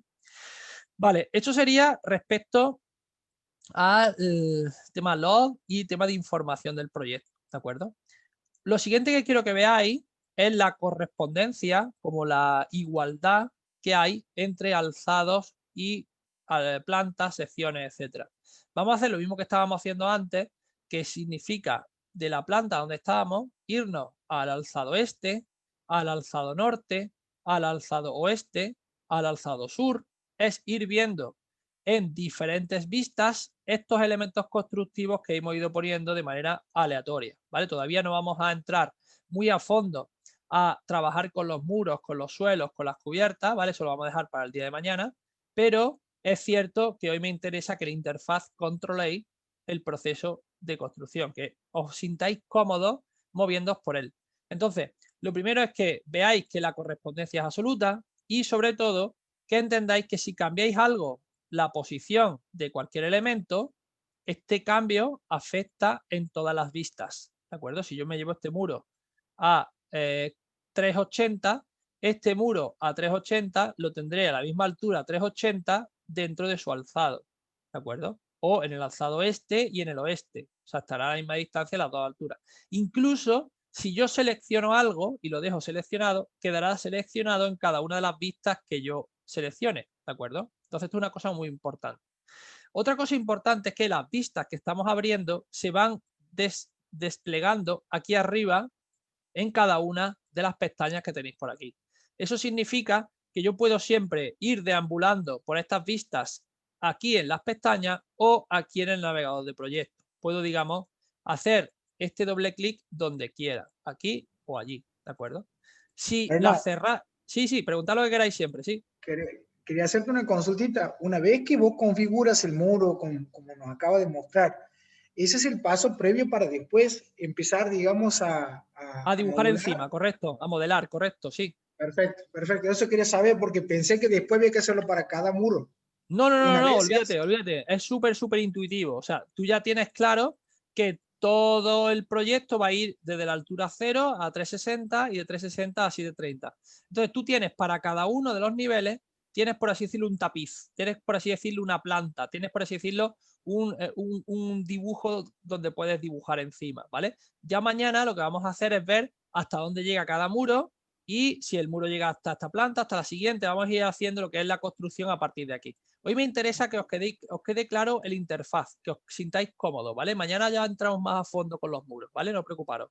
Pero no es necesario. Esto que estamos haciendo no es necesario repetirlo ninguna vez más, ¿vale? Esto es una vez y listo, ¿vale? Muchas gracias. Bien, una vez que tienes claro que ya tenéis diferentes vistas, diferentes alzados, incluso si queréis podéis verlo en 3 dimensiones, como estáis viendo aquí, esto es lo que estamos construyendo ahora mismo. Lo que yo quiero que entendáis es que si vais cerrando cada una de estas pestañas, no pasa nada, siempre podéis volver a abrirlas, no es problemático. Lo normal, de hecho, es que tengáis demasiadas vistas abiertas y hay un momento en que tengáis que cerrarlas porque no encontráis dónde queréis moveros. Entonces, cuando tengáis muchas abiertas, siempre podéis entrar y salir. Lo que no podéis hacer es cerrarlas todas. Cuando las cerréis todas, estáis cerrando el archivo, estáis cerrando el dibujo que estáis haciendo, ¿de acuerdo? Si cerráis absolutamente todas las ventanas, todas las pestañas de vuestro proyecto, lo que estaréis cerrando es el proyecto en sí. Por lo tanto, yo os recomiendo que estéis, digamos, siempre con al menos una abierta, ¿de acuerdo? Bien, además de este proceso de moveros por las pestañas y entender que las pestañas pueden abrirse y cerrarse, vamos a guardar por primera vez nuestro proyecto y entender el tipo de archivo que tenemos y cómo se conserva. El tipo de archivo que trabajamos en Revit concretamente es el archivo RVT.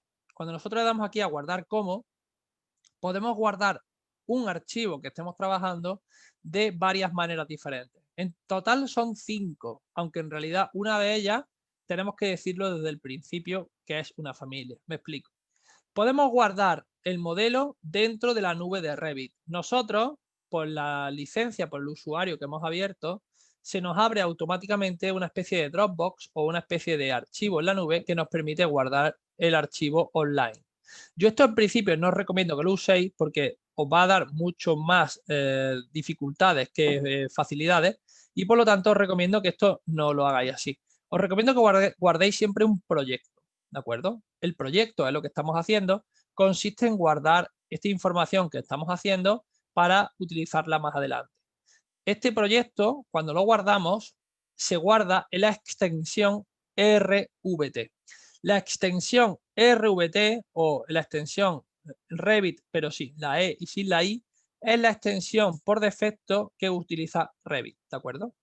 Esta extensión, este archivo, tiene todo lo necesario para volver a abrir. Es decir, cuando tú tienes un proyecto y se lo quieres compartir a alguien, simplemente mandas el archivo RVT. Con eso es suficiente casi siempre, ¿de acuerdo? Hay pequeñas excepciones, pero normalmente está todo incluido. Pasa como en el archivo DWG o en el DXF. Esto sí es igual. Todo va en el mismo archivo. Todo va, digamos, en el mismo paquete. ¿Qué ocurre? Que este archivo, cuando yo lo guardo, ¿vale? Tenéis que entender que ahí va todo y por lo tanto es súper problemático, súper peligroso perderlo. Por lo tanto, ¿qué es lo que hace Revit? ¿Qué es lo que hace Revit? Cuando guardáis vuestro archivo de proyecto por primera vez, dentro de la carpeta en la que estéis trabajando, va a generar muchísimas copias de seguridad. Lo que hace es que generará, ahora veréis durante toda la clase, va a ir generando diferentes copias de seguridad cada pocos minutos, ¿vale? Os voy a decir exactamente cada cuánto lo tengo configurado.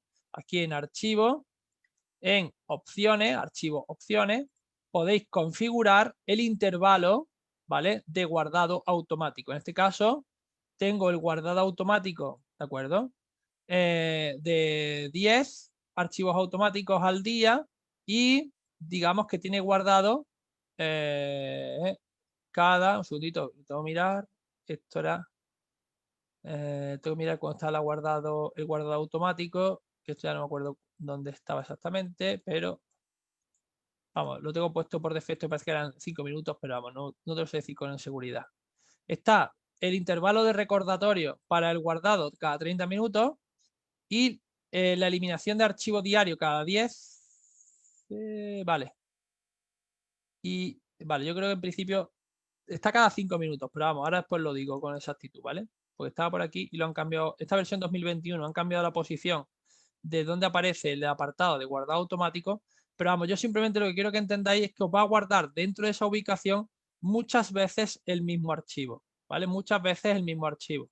Eso al fin y al cabo lo hace por seguridad, para que siempre tengáis la tranquilidad de que no habéis perdido el trabajo, ¿de acuerdo? Voy a ponerlo por aquí, todavía no he guardado ninguno, pero en el momento que sigáis guardando, en el momento que sigáis trabajando, haciendo modificaciones o haciendo cualquier historia, veréis cómo aquí van a ir apareciendo, ¿lo veis? copias de seguridad. Esta copia de seguridad, veréis que le pone un número a continuación del nombre que empieza con 000 y un número, ¿vale? Vais guardando de manera correlativa cada vez que guardéis o cada vez que haga una copia de seguridad con el número 2, número 3, número 4. Siempre la última versión es la que no tiene el numerito detrás, ¿vale? La buena, la última, es la que no tiene el numerito detrás. Simplemente las otras sirven como copia de seguridad. Por lo tanto, simplemente intentad guardar al menos una o dos de ellas, copias de seguridad, pero las demás las podéis borrar cuando queráis. Las guarda porque es cierto que si perdéis el archivo es muy problemático porque perdéis todo el trabajo, porque aquí está todo. No tenéis, digamos, el archivo en varias partes, sino que está todo en el mismo sitio. Entonces, con el problema, la ventaja de no tener que perderlo, pues por eso se hace así, ¿de acuerdo? Bien, otra cosa importante respecto a este proceso es el tema de, aparte de este archivo RVT, ¿qué otros tipos de archivos de bin podemos tener? ¿De acuerdo? Esta pregunta, que es una pregunta que hicimos en el cuestionario, pues es interesante para que entendáis qué otros tipos de archivos de bin puede haber. Fijaros, dentro de esta herramienta de Revit tenéis principalmente el archivo RVT y después también tenéis otro tipo de archivos que son los archivos de familia. ¿Qué es esto de los archivos de familia? Los archivos de familia son las puertas, las ventanas, los elementos que son cargables, que se pueden colocar en los edificios de manera automática, que se pueden, digamos, hacer por parte de otra gente y las podemos meter en nuestro proyecto. Y estas familias, como ya veremos, tienen la extensión RFA. RFA. Si yo cargo una familia nueva, le doy aquí, por ejemplo, a componente, cargar familia, cuando yo cargue la familia, esa familia siempre estaremos hablando de familias con la extensión RFA. RFA. ¿Qué diferencia hay entre las RFA y las RVT? RVT es archivo de Revit, RFA es familia de Revit, ¿de acuerdo? Las familias de Revit son, como os decía antes, los bloques de AutoCAD, por lo tanto, son elementos que no se pueden abrir por sí solos, son elementos que se cargan en los proyectos o en los modelos. Por lo tanto, este RFA siempre tendréis que guardarlo desde el principio. Siempre desde el principio tendréis que hacer archivo nuevo, nueva familia, ¿de acuerdo? Es como si hacéis los bloques como en un interfaz aparte. Las familias son elementos que están pensados para construirse de manera independiente al proyecto. El proyecto y la familia no se tocan entre sí, ¿de acuerdo? Son elementos que no son posible comunicarlo de manera activa, ¿de acuerdo? Bien, una vez que tenemos claro la diferencia entre familia y proyecto y que sabemos que los proyectos son archivos RVT y las familias RFA, a partir de este momento, cuando abráis un archivo RVT o un archivo RFA, sabréis la diferencia, ¿de acuerdo? ¿Qué más opciones tenemos de guardado? Pues mira, otra opción de guardado que tenemos es la opción de plantilla. Ya hemos dicho esta mañana, o esta tarde mejor dicho, que la plantilla es un elemento que yo cargo en mi proyecto para ir más rápido. Entonces, si yo quiero guardar esta interfaz, quiero guardar lo que serían los elementos que he cargado, quiero guardar mis preferencias, quiero guardar todo lo que estoy haciendo en mi proyecto, lo puedo guardar como plantilla. ¿Para qué? Para que la próxima vez que vaya a hacer este proyecto yo empiece con los mismos elementos que tengo aquí, para no tener que empezar de cero. Para ello, guardaré un archivo, que es el tercer tipo de archivo que vamos a utilizar, que es el RTE. Cuando yo he abierto la plantilla construcción de Revit, he abierto la plantilla construcción.rte, ¿de acuerdo? Esta extensión construcción.rte es la extensión que yo he utilizado para poder, digamos, cargar la plantilla de construcción. Si quisiera hacer una mía propia, si yo quisiera que este proyecto fuera mi propia plantilla, lo puedo llamar plantilla mía o plantilla propia RT. Y yo cuando la guardo, cuando guardo esta plantilla, puedo, cuando empiece un proyecto nuevo, cuando le doy aquí a archivo, nuevo y abra un proyecto nuevo, puedo utilizar esa plantilla dándole aquí a examinar. Puedo buscar la plantilla en lugar de utilizar las plantillas de por defecto. Puedo utilizar la plantilla que yo quiero utilizar, que es la que he cargado aquí, y puedo cargar, como estáis viendo, la plantilla que yo quiera hecha por mí. ¿De acuerdo? Esto sirve para que la interfaz y para que toda la metodología de trabajo se optimice. Esto normalmente cuando abro un proyecto nuevo, cuando estoy haciendo una integración de BIM dentro de un estudio o dentro de una empresa, es lo que se suele hacer lo primero, hacer la plantilla de la empresa o hacer una plantilla para según el tipo de edificio que se suele hacer en la empresa, y así podemos, digamos, optimizar y automatizar al máximo el procedimiento con el que se trabaja, ¿de acuerdo? Esta sería la tercera manera de guardar este proyecto. Como decía, podemos guardarlo como un proyecto de Revit, como una familia o como una plantilla. Son las tres maneras que tenemos de guardar este proyecto dentro de lo que serían las diferentes tipologías que tenemos aquí. La última función que tenemos es la posibilidad de guardar en la biblioteca todas las familias cargadas, ¿vale? Ahora mismo no hemos cargado ninguna familia, esto lo haremos los próximos días y por lo tanto esto en principio no está disponible. Pero ya veréis que esta opción sirve para que se guarde dentro de lo que sería el proyecto todos los elementos de familia que estamos trabajando. Bien, esto, digamos, sería a grandes rasgos la diferencia entre los diferentes tipos de archivos de Revit. Estos archivos RVT, RFA y RTE son archivos de Revit. ¿Por qué? Porque empiezan por R, ¿de acuerdo? Todo el archivo que empieza por R es un archivo de Revit. RTE, RFA o RVT. El más importante, el RVT, que es el que más vais a utilizar.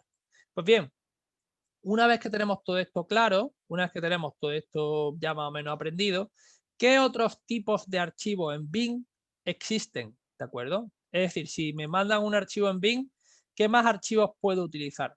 Pues fijaros, el archivo BIM más utilizado, el que todo el mundo controla, el que todo el mundo trabaja, es el archivo IFC.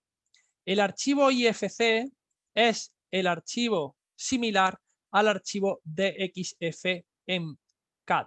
Es decir, todos sabemos que cuando utilizamos una herramienta de CAD, cuando yo guardo, ¿vale? Y yo guardo en versión de AutoCAD, la extensión de AutoCAD es DWG, ¿de acuerdo? Sin embargo, también se me permite en todos los programas de CAD guardar en la extensión DXF. DXF es un archivo de CAD libre y gratuito. Esto significa que cualquier herramienta de CAD puede trabajar en DXF porque el DXF no es de pago. El DXF es un archivo libre y gratuito. Por ese mismo motivo, el archivo IFC es un archivo libre y gratuito porque todas las herramientas de BIM utilizan el archivo IFC. Por lo tanto, todas las herramientas de BIM las diferenciaréis porque tienen sí o sí la posibilidad de trabajar con el archivo IFC, que es de manera nativa el archivo de intercambio entre las diferentes herramientas. Por ejemplo, si yo quiero exportar un modelo en Revit para que me lo abra Cipe, me lo abra Tecla, me lo abra ArchiCAD o me lo abra quien sea, lo haré por medio del archivo IFC.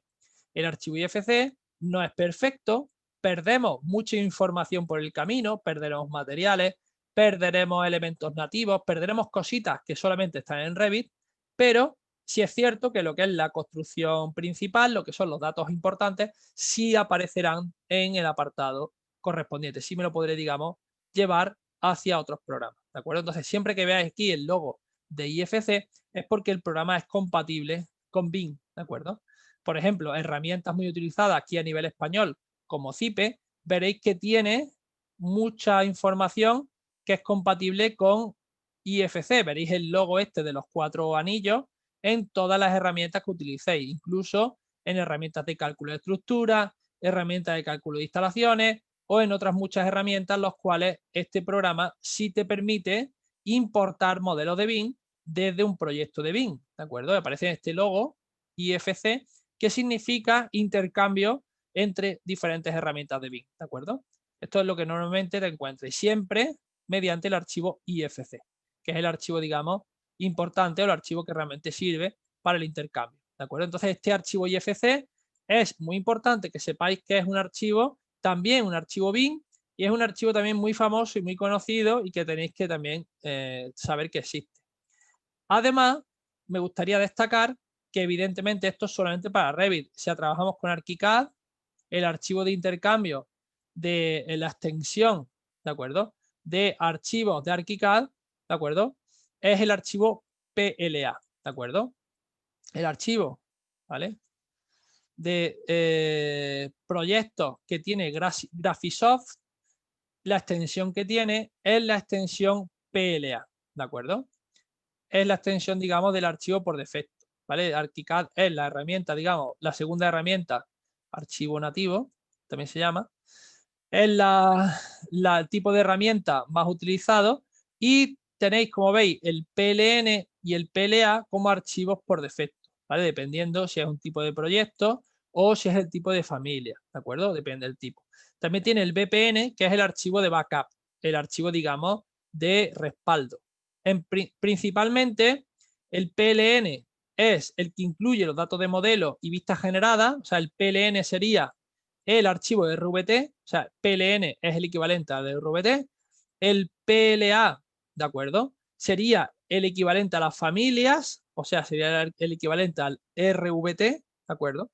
Y el VPN es un archivo especial que es solamente el archivo de copia de seguridad, ¿de acuerdo? Este sería, digamos, los tipos de archivos de ArchiCAD que más os podéis encontrar. O sea, siguen la misma tónica.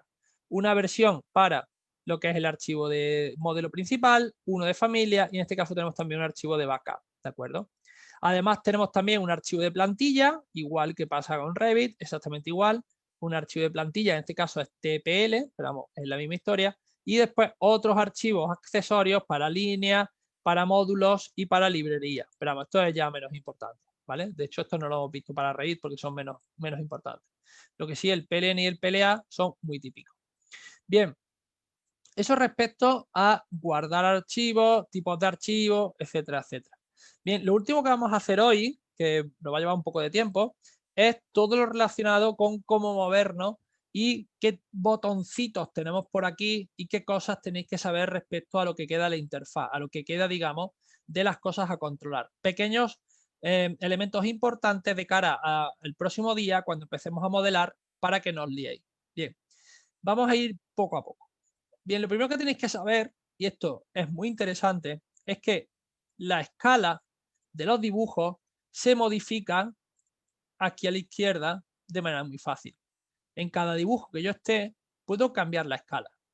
Y esto a priori parece poco importante si veis, digamos, los cambios que suceden, porque como estáis viendo, los cambios que pasan son como muy inapreciables, ¿no? Pero en realidad los cambios son muy, muy importantes. Por ejemplo, si yo me voy a la escala 1:100 y me acerco aquí a este muro, por ejemplo, me doy cuenta cómo este muro tiene la línea muy gruesa a escala 1:100. Si en lugar de 1:100 lo paso a escala 1:500, podré ver que la línea es todavía más gruesa. ¿Por qué? Porque mientras más grande es la escala, se entiende que más pequeño es el modelo y que lo voy a ver desde más distancia y por lo tanto todas las cosas crecen, todas las cosas son más grandes, más gruesas porque se van a ver desde menos distancia. Si yo dibujo la línea con el mismo grosor que a escala 1:100, pero me separo mucho, la línea prácticamente no se verá demasiado fina y por lo tanto se imprimirá mal. Entonces lo que tenéis que entender es que el cambio de escala evidentemente afecta a lo que sería el grado de representación del modelo. Esto es absolutamente revolucionario. Si yo vuelvo al CAD, yo me acerco a la línea esta amarilla y la línea esta amarilla tiene el mismo grosor, me acerque más, me acerque menos, cambie la escala, no cambia la escala. De hecho, el concepto cambiar la escala no existe en CAD. En CAD tú dibujas las líneas y como las dibujaste, así se quedan, con el grosor que tengan y con el aspecto que tú decidas, pero no cambian de manera inteligente. En BIM, estas líneas cambian de manera inteligente para representarse correctamente, sea cual sea la escala, sea cual sea la distancia y sea cual sea el nivel de detalle que tú prefieras, ¿de acuerdo? Da igual que pongas nivel de detalle bajo y que se pierda todo este detalle, lo que ocurre es que tú la escala va a seguir reaccionando de manera adecuada. Todo esto, como podéis entender, es muy útil y será muy importante, como veremos, en los últimos días para el tema de la configuración de planos y vistas, que eso lo veremos como la semana que viene. Bien, otra cosa interesante de todo esto es las cuestiones relacionadas con los cambios de estilo visual, ¿vale? Hemos visto lo del nivel de detalle, que es una de las cosas que yo creo que más os puede interesar para diferenciarlo del nivel de desarrollo. Y después tenemos aquí una serie de representaciones, que esto sí se parece mucho al CAD. Las representaciones que podemos hacer en los modelos son muy parecidas a las que nos podemos encontrar en CAD. Me explico. Yo cuando tengo un modelo en CAD y modelo cualquier tipo de elemento tridimensional, por ejemplo, si modelo un cubo, ¿vale? Si modelo un elemento, digamos, cúbico o hago una extrusión, ¿vale? Voy a hacer, por ejemplo, aquí una extrusión y aquí hago una región y extruyo, ¿vale? Extrusión y extruyo esta región, por ejemplo, 10 metros, no sé si será mucho o será poco. Si yo veo el modelo en 3D, ¿vale? Este es el modelo en 3D. Si esto yo lo dibujara en 3D, que como sabéis en CAD no se suele dibujar en 3D, pero si yo esto lo dibujo en 3D lo vería así, en representación alámbrica. Pero si yo dentro del apartado visual, del apartado, digamos, de dibujo, yo en vista cambio el aspecto visual, cambio, digamos, del aspecto como lo tenemos, así más sencillo, a un estilo visual oculto, ¿vale? Línea oculta o estilo visual, ¿vale? En realístico, que se ve ya más sombreado, o en estilo visual conceptual, ¿de acuerdo? Yo voy cambiando, como estáis viendo, el estilo visual. Esto en las líneas simples no afecta, en las líneas planas pues se queda igual el modelo, en modelos tridimensionales pues sí afecta, si veis que cambia mucho. Pues esto mismo lo podéis hacer en Revit aquí, en esta herramienta. Esto lo tienen todas las herramientas de CAD y de BIM. Lo que ocurre es que cuando cambiamos esto en líneas bidimensionales, en líneas 2D, sí varía. Es decir, yo no estoy dibujando aquí líneas sueltas, sino que estoy dibujando elementos constructivos, que por lo tanto se sombrean, si le doy a sombrear, se colorean de colores coherentes o incluso se convierten en materiales realistas si le pido que se convierta en materiales realistas. El ladrillo se convierte en ladrillo, el hormigón se convierte en hormigón, el aislamiento se convierte en aislamiento. Ya recordad que el grosor de la línea depende de la escala en la que estéis. Por lo tanto, bueno, si lo vais a ver tan cerca, lo lógico es que mostréis tan cerca. Entonces, esto se llama estilos visuales, o lo que es lo mismo, cómo quiero que se muestre mi elemento constructivo. Ya veremos el próximo día, el jueves, cómo meter capas, cómo editar elementos constructivos y cómo hacer habitaciones y todo esto. Pero yo quiero que os quedéis con la copla de que podéis cambiar el estilo visual desde línea alámbrica, línea oculta, sombreado, color coherente o incluso realista, ¿vale? Esta opción de realista es cierto que es, digamos, muy consumidora de ordenador. O sea, veréis que el ordenador le cuesta mucho trabajo hacer pistas realistas, pero bueno, es cierto que aunque no esté muy bien optimizado, pero es muy interesante, muy visual. Vale, lo siguiente que podemos hacer, que esto es espectacular, que ya empezamos a entrar en el mundo de lo que realmente en el BIM sorprende, es el tema de las sombras y del camino del sol. Esto lo ideal es que lo veáis en 3 dimensiones. Si mostramos en 3 dimensiones estos 4 muros que hemos construido, veréis que yo puedo, estos 4 muros, colocar el camino del sol. El camino del sol no es ni más ni menos que la posibilidad de hacer un análisis solar de mi edificio directamente en la herramienta con la que estoy trabajando. Esto es inmensamente útil, sobre todo para temas bioclimáticos, pero también para temas de habitabilidad o simplemente por estudiar cómo va a configurarse el edificio, para orientarlo y para urbanísticamente optimizar el espacio. La configuración del sol la podía hacer de 4 maneras, pero la más lógica es hacerla de manera en un día. Hacerla en un día significa que, perdón, en estático. Hacerla en estático. ¿Por qué? Porque en estático lo que te va a permitir es colocar el sol en la ubicación del globo que tú quieras y la fecha y hora que tú prefieras. Por ejemplo, si quieres ver la sombra que da de este edificio, buscas en la zona geográfica, pones por ejemplo Badajoz o pones Cáceres o pones la que sea, pinchas aquí, te lleva a Badajoz, seleccionas Badajoz, le das a aceptar y dentro de Badajoz dices que quieres ver el sol el 1 de junio de 2021 y lo quieres ver a las 16 horas y le das a aceptar, verás la posición del sol. Cuando le des aquí a camino del sol activado, verás el sol y la posición del sol en el espacio. Para poder darle una vuelta a esto, para poder moverte libremente por esta vista 3D, tenéis que pulsar el botón de Shift, el botón de mayúscula. Es muy importante que sepáis cómo funciona aquí. El botón de Shift, ¿vale? Botón, es este botón, ¿vale? Concretamente es este botón. Este es el botón de Shift, ¿vale? Que la gente normalmente lo conoce mal conocido como el botón de mayúscula. Si pulsáis este botón y pulsáis a la vez el botón derecho y os movéis, haréis una órbita, ¿de acuerdo? De esa manera podréis ver la orientación del Sol en el día, la hora y la ubicación que la habéis permitido, que la habéis, digamos, pedido. Y podéis fácilmente cambiar la hora simplemente arrastrando el Sol a la hora que más os guste. Incluso podéis arrastrar diferentes datos pulsando encima de la fecha, en este caso, o incluso de varias cifras que tengáis por aquí. Podéis cambiando, digamos, la cifra manualmente. Si podéis poner las 12 o si queréis poner otra fecha, podéis fácilmente cambiarlo aquí. Bien, esto sería el camino del Sol, ¿de acuerdo? El camino del Sol, como veis, es muy útil para hacer todo este tipo de estudios que estuvimos hablando ayer. Y además, otra opción súper útil es activar las sombras. Cuando ya tienes el Sol puesto en su sitio, puedes al lado del Sol activar la sombra y ves la sombra que arroja estos elementos constructivos en cada hora del día y en cada momento, ¿de acuerdo? Esto sería, como veis, para analizar la sombra hora a hora de elementos constructivos colocados en una ubicación exacta, ¿de acuerdo?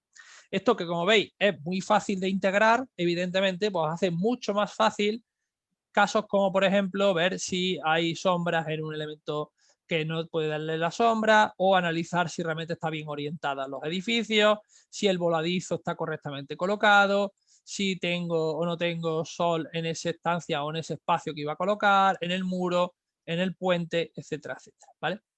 Bien, este sería el camino del Sol, ¿vale? Como digo, para temas bioclimáticos. Y después, además de esta opción, tenéis también la opción de un cálculo ya más amplio. Me explico. Además de un momento en un instante, que es lo que yo os recomiendo siempre que hagáis, que veáis la sombra en un momento determinado, otra opción que tenéis dentro del camino del Sol es la posibilidad de poner un día completo.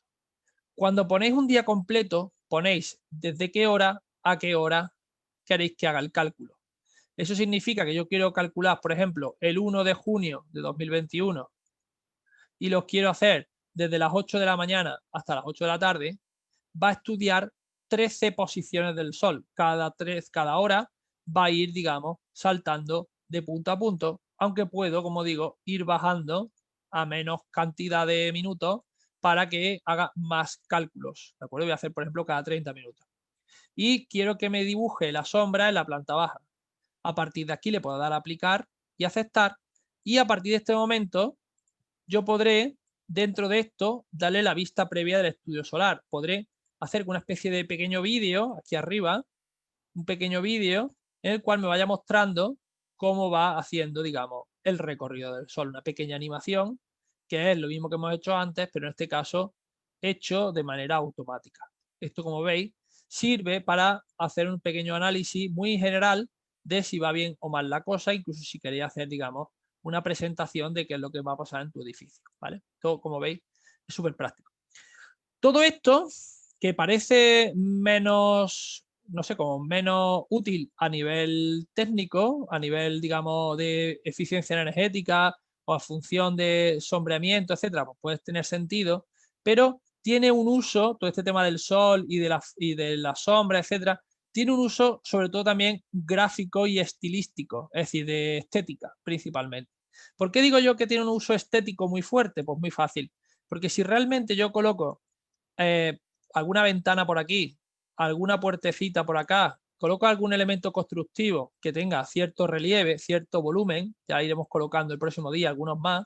Si yo coloco muchos elementos constructivos que arrojen sombra, me voy a encontrar que cuando yo coloque el alzado hacia esos elementos constructivos puedo activarle, igual que antes, activarle la sombra, activarle el sol, ¿vale?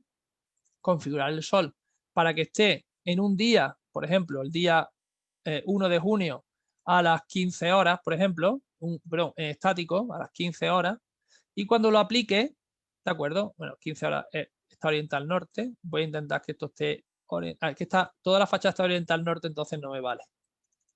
Vale, voy a hacerlo, es que estoy haciendo, esto es, vale, voy a hacerlo por la mañana, a las 8 de la mañana. Es que, vale, voy a hacerlo, veis que está al norte, al mirar al norte pasa esto. Voy a hacerlo muy temprano, a las 8 de la mañana, a las 9 de la mañana. Cuando hago este proceso, ¿vale? Para poder mostrar el relieve y cambio la hora a las 8 de la mañana, por ejemplo, a ver si sale. Bueno, voy a hacer las 8 de la mañana, pero que sea en junio, porque si no sale todo en sombra, ¿vale? Ahí está. Ahí está, esto es lo que yo quería hacer. Veis que arroja, calcula el cálculo de sombra de cada uno de los elementos constructivos. Esto hay mucho técnico, mucho trabajo detrás de poder mostrar de manera realista lo que son los elementos constructivos en cada una de sus vistas. Por lo tanto, yo conozco muchos técnicos y muchos delineantes que se han tirado años haciendo este tipo de trabajo, delineando la sombra sobre los elementos constructivos para darle más realismo a los alzados, a las vistas de construcción. Esto lo veremos mucho más en el apartado de vistas, pero entended que todo este trabajo sirve para ahorrar tiempo luego en la representación, ¿vale? Para darle más realismo al trabajo sin necesidad de estar trabajando absurdamente algo de manera repetitiva, ¿de acuerdo? Bien, este sería, como digo, el apartado de sombra y el apartado de camino del sol. Después tenemos una serie de características más avanzadas que veremos más adelante aquí debajo. Una de ellas es el recorte de la vista, ¿vale? Por ejemplo, si estoy en un plano de planta, es posible que todos los muros que tenéis aquí no queráis representarlos, que queráis que en la vista no aparezcan elementos que estén, digamos, independientes. Me explico. Lo último que vamos a ver hoy es que tú cuando tienes un dibujo en CAD, en CAD clásico, tú normalmente cuando vas a hacer un modelado, cuando vas a hacer, digamos, un plano, tú recurres al plano de presentación y tienes lo que se llama una hoja de representación. Tú representas lo que es una parte del edificio. Esto normalmente tú lo haces con lo que se llama una ventana gráfica. Una ventana gráfica, ¿vale? Yo supongo que sabréis lo que es de CAD. Una ventana gráfica es como un trozo, una ventana que tú abres al proyecto y que tú puedes ir, digamos, recortando aquello lo del que el proyecto tú quieras que aparezca y no aparezca, ¿de acuerdo? Bueno, esto no es una ventana gráfica, pero tiene que estar encima. He cogido sin querer, aquí está, por un lado. Vale, no, esto está copiado entonces. Vale, esto de una ventana gráfica entonces, vale. Esta es la ventana gráfica, esto sí es una ventana gráfica, están apagadas. Ahora, en amarillo, estáis viendo la ventana gráfica, ¿vale? Como veis, este dibujo no lo he hecho yo, por eso no... Ahora, las ventanas gráficas estaban apagadas, ahora las estáis viendo en amarillo. Entonces, una ventana gráfica, cuando tú la tienes, ¿vale? Tú sabes que puedes agrandarla para que aparezcan más cosas, ¿vale? O achicarla para que aparezcan menos cosas. Esto en BIM existe exactamente igual y se llama el botón de recortar vista. O sea, cada vista que yo estoy seleccionando es una ventana gráfica donde aparece todo. Pero si quiero que no aparezca todo, como ha pasado aquí en el CAD, en el que puedo recortar cada una de las vistas para que en el espacio de papel me aparezca justo lo que quiero, para que no aparezca completo, sino que aparezca solo la parte, lo que tengo que hacer es, aquí al lado de la sombra, activar recortar vista, ya puedo recortar la vista, y al lado de recortar vista que aparezca o que se muestre el cuadro de recorte. Entonces ya, igual que hemos hecho en CAD, yo puedo recortar igual, del mismo modo, aquello que quiero que se represente y aquello que no quiero que se represente no aparece. Si quieres apagar la ventana, como hemos hecho antes, simplemente aquí al lado de la sombra, lo que tienes que hacer es darle aquí a apagar y apaga lo que sería cada una de las sombras. ¿Lo veis? Este sería el trabajo que normalmente se hace en cada una de las vistas para representar solo y exclusivamente lo que queréis, ¿de acuerdo? Esto va a ser muy importante en el apartado de representación gráfica, pero es cierto que en la interfaz es interesante que sepáis dónde se ubica para que entendáis cada uno de estos botones qué es lo que significa. Bien, los últimos dos que nos quedan, que son muy rápidos, es el botón de ocultar y el botón de mostrar elementos ocultos. Me explico. Además de poder apagar estos elementos así, de poder no mostrarlos a través de la ventana gráfica, otra función que tenéis que también es muy utilizada es la posibilidad de ocultar elementos. Por ejemplo, imaginaros que tú este muro en esta planta no quieres verlo. Por lo tanto, una opción que tenéis siempre es botón derecho, ocultar en vista, elemento. ¿Vale? ¿Esto qué significa? Significa que el muro se va a ocultar de esta vista solamente, pero cuando lo mire en 3D va a seguir ahí. El muro en 3D va a seguir estando, pero en la planta baja he decidido que no aparezca. He decidido que no aparezca porque me interesa no representarlo o porque en mi vista no quiero ponerlo y no quiero hacer esto, no quiero recortarlo con la ventana. ¿Vale? Eso suele ocurrir en elementos que no quieres que se muestren, como por ejemplo mobiliario o por ejemplo elementos de cota, elementos puntuales que no quieres que estén en su sitio. Para ello, lo podéis hacer de manera individual, como he dicho, seleccionando, botón derecho, ocultar en vista elementos. Y vais borrando uno a uno. Ya eso lo veremos el próximo día más a fondo. Lo que yo quiero que entendáis es que este elemento no lo hemos eliminado. No está eliminado. Lo que está es ocultado. Para poder verlo, tenéis que darle al lado de los botones que estamos usando antes a las gafas. Las gafas es lo que te permite apagarlo y encenderlo, como he dicho antes, ¿de acuerdo? Aislando el elemento o ocultando el elemento. Esto es lo mismo, ¿vale? Que estábamos viendo antes para, digamos, ¿de acuerdo? Apagar y encender de manera temporal. Esto sirve para apagar y encender de manera temporal. Lo podéis hacer así, con estos botones, o bien podéis hacerlo botón derecho, ocultar en vista. Al lado de la gafa tenemos la bombillita. La bombillita sirve para mostrar en rosa todos los elementos ocultos que aparecen en la vista. Es decir, si le dais a la bombillita, lo que estáis haciendo es representar todo lo que haya, lo que está representado y lo que está oculto. Esto sirve para normalmente ver errores de modelado o errores de gente que sin querer le ha dado a apagar algo o a ocultar algo y necesita reactivarlo. ¿De acuerdo? Para eso tenéis que comprobarlo en la lucecita que, digamos, se activa o no se activa. Esto es mostrar elementos ocultos. Esto se usa mucho y sobre todo sirve, como estáis viendo, para revisar el proyecto y para ver que realmente esté todo representado o no esté representado. ¿De acuerdo?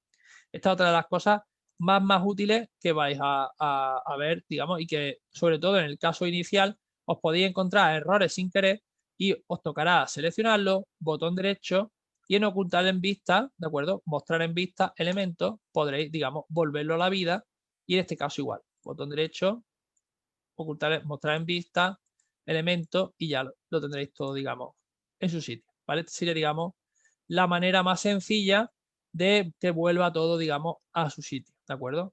Como estáis viendo, esto puedo apagarlo y encenderlo, ¿vale? Y puedo, digamos, echarlo para adelante y para atrás, pero siempre está ahí. O sea, no pensad que se quita en ningún momento. Realmente no se quita en ningún momento. La ventana siempre está ahí. Aunque no la veáis, esta ventana gráfica siempre está. Lo que sí podéis hacer, que esto es verdad que lo he explicado regular, es hacer que sea activa o que no sea activa. Lo que podéis hacer es que esta ventana funcione o no funcione, hacer un on o un off para que funcione de una manera u otra. Esto sí es verdad que es bastante usual y se verá, lo veremos más a fondo un poco más cuando estemos haciendo representaciones de planos, ¿de acuerdo? Sobre todo el apartado final de representaciones de planos y vistas, digamos, vistas tridimensionales y cómo componer planos, etcétera, etcétera.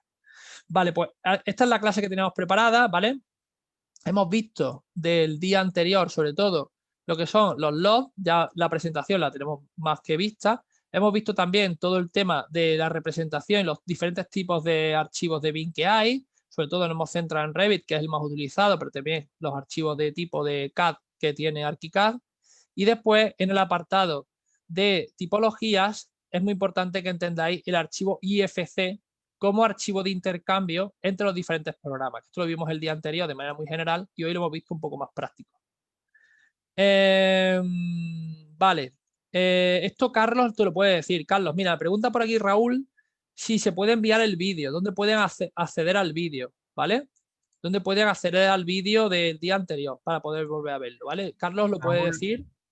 Raúl, como tenemos que editarlos y rasterizarlo un poco, Sí, sí. si no te importa, en vez de enviarlos todos al final, lo que voy a hacer es que las 3 primeras sesiones de esta semana, sí, esta semana, correcto. el viernes os envío los 3, ¿vale? Y ya podéis Bien, revisarlo el perfecto. fin de semana, el puente y demás. Sin y problema. a partir de ahí, pues la semana siguiente envío los otros 3, ¿vale?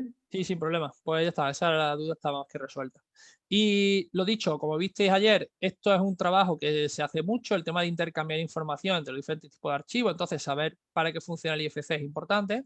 Y después, respecto a lo que sería el trabajo, ya el próximo día veremos algunas cosas más. Os enseñaré cómo trabajar con render en tiempo real para que veáis cómo funciona. Os enseñaré también todo el tema de mediciones, que esto lo vamos a hacer juntos. Y también algunas cuestiones relacionadas con lo que es el trabajo de habitaciones y de estancias, etcétera, etcétera. Esto lo haremos el próximo día, ¿vale? Muros, estancias y demás, es justo lo que nos toca el día siguiente, ¿vale? El próximo día, o sea, el jueves, ¿vale? Que ya sabéis que mañana no hay clase, el próximo jueves, lo que nos toca, ya hemos visto todo el tema de interfaz, nos toca insertar familias y habitaciones. Nos vamos a liar a poner ventanas, a poner puertas, a poner habitaciones y a hacer, digamos, un edificio que se pueda, digamos, considerar que está cerrado, ¿de acuerdo? Esto sería, digamos, el día 3, ¿de acuerdo? Vamos bastante bien. Y, bueno, cualquier duda que tengáis, pues hacedla, ¿vale? Hoy habéis estado un poco más callados porque quizás ha sido como una clase mucho más lineal, más plana, menos confusa, pero bueno, cualquier cosa que queráis, me paráis, preguntamos y continuamos, ¿vale? Aquí queda todo. Recordad, el que no haya hecho el pretest, por favor, hacedlo. Ya el último día es mañana. Ya si algunas preguntas ya las hemos resuelto hoy. O sea que hay 3 preguntas que ya las tenéis que saber porque lo hemos explicado hoy. Y nada, el próximo día, como digo, familias y habitaciones. El que siga teniendo algún problema al instalar el programa, que lo diga, ¿vale? Berna, recuerda que has dicho mañana que mañana no hay. El curso, jueves, es el jueves. 4 perdón, además, un segundito, está mal aquí, creo, ¿eh? Esto es un error mío, esperarse. Es un error mío. Es el jueves, ¿vale? Es el día 3. He puesto aquí el 4, no es el día 3. Esto es un error mío, que menos mal que me lo has dicho, Carlos. Día 1, efectivamente, que es día hoy. Día 3, ¿de acuerdo? Está en el programa original. Esto lo copié del programa, pero está mal copiado. Día 7, que es el lunes, efectivamente. Día 9, que es el miércoles. Y el día jueves, que es el 10. Perfecto, ahora sí está bien, ¿vale? Sería Perfecto. el próximo día jueves, ¿vale? Perdonadme Pues nos porque vemos estaba el mal aquí en jueves. fecha. El jueves nos vemos. Muchas gracias. Gracias a todos. Hasta luego, hasta luego. Voy a guardar por aquí. Y listo. Vale, pues muchísimas gracias. Vamos a cortar la grabación ya y yo voy a guardar, como hemos guardado ya el archivo, lo podéis guardar para el próximo día, pero vamos, lo importante es que entendáis la interfaz, ¿vale? Que es lo que vamos a necesitar mañana.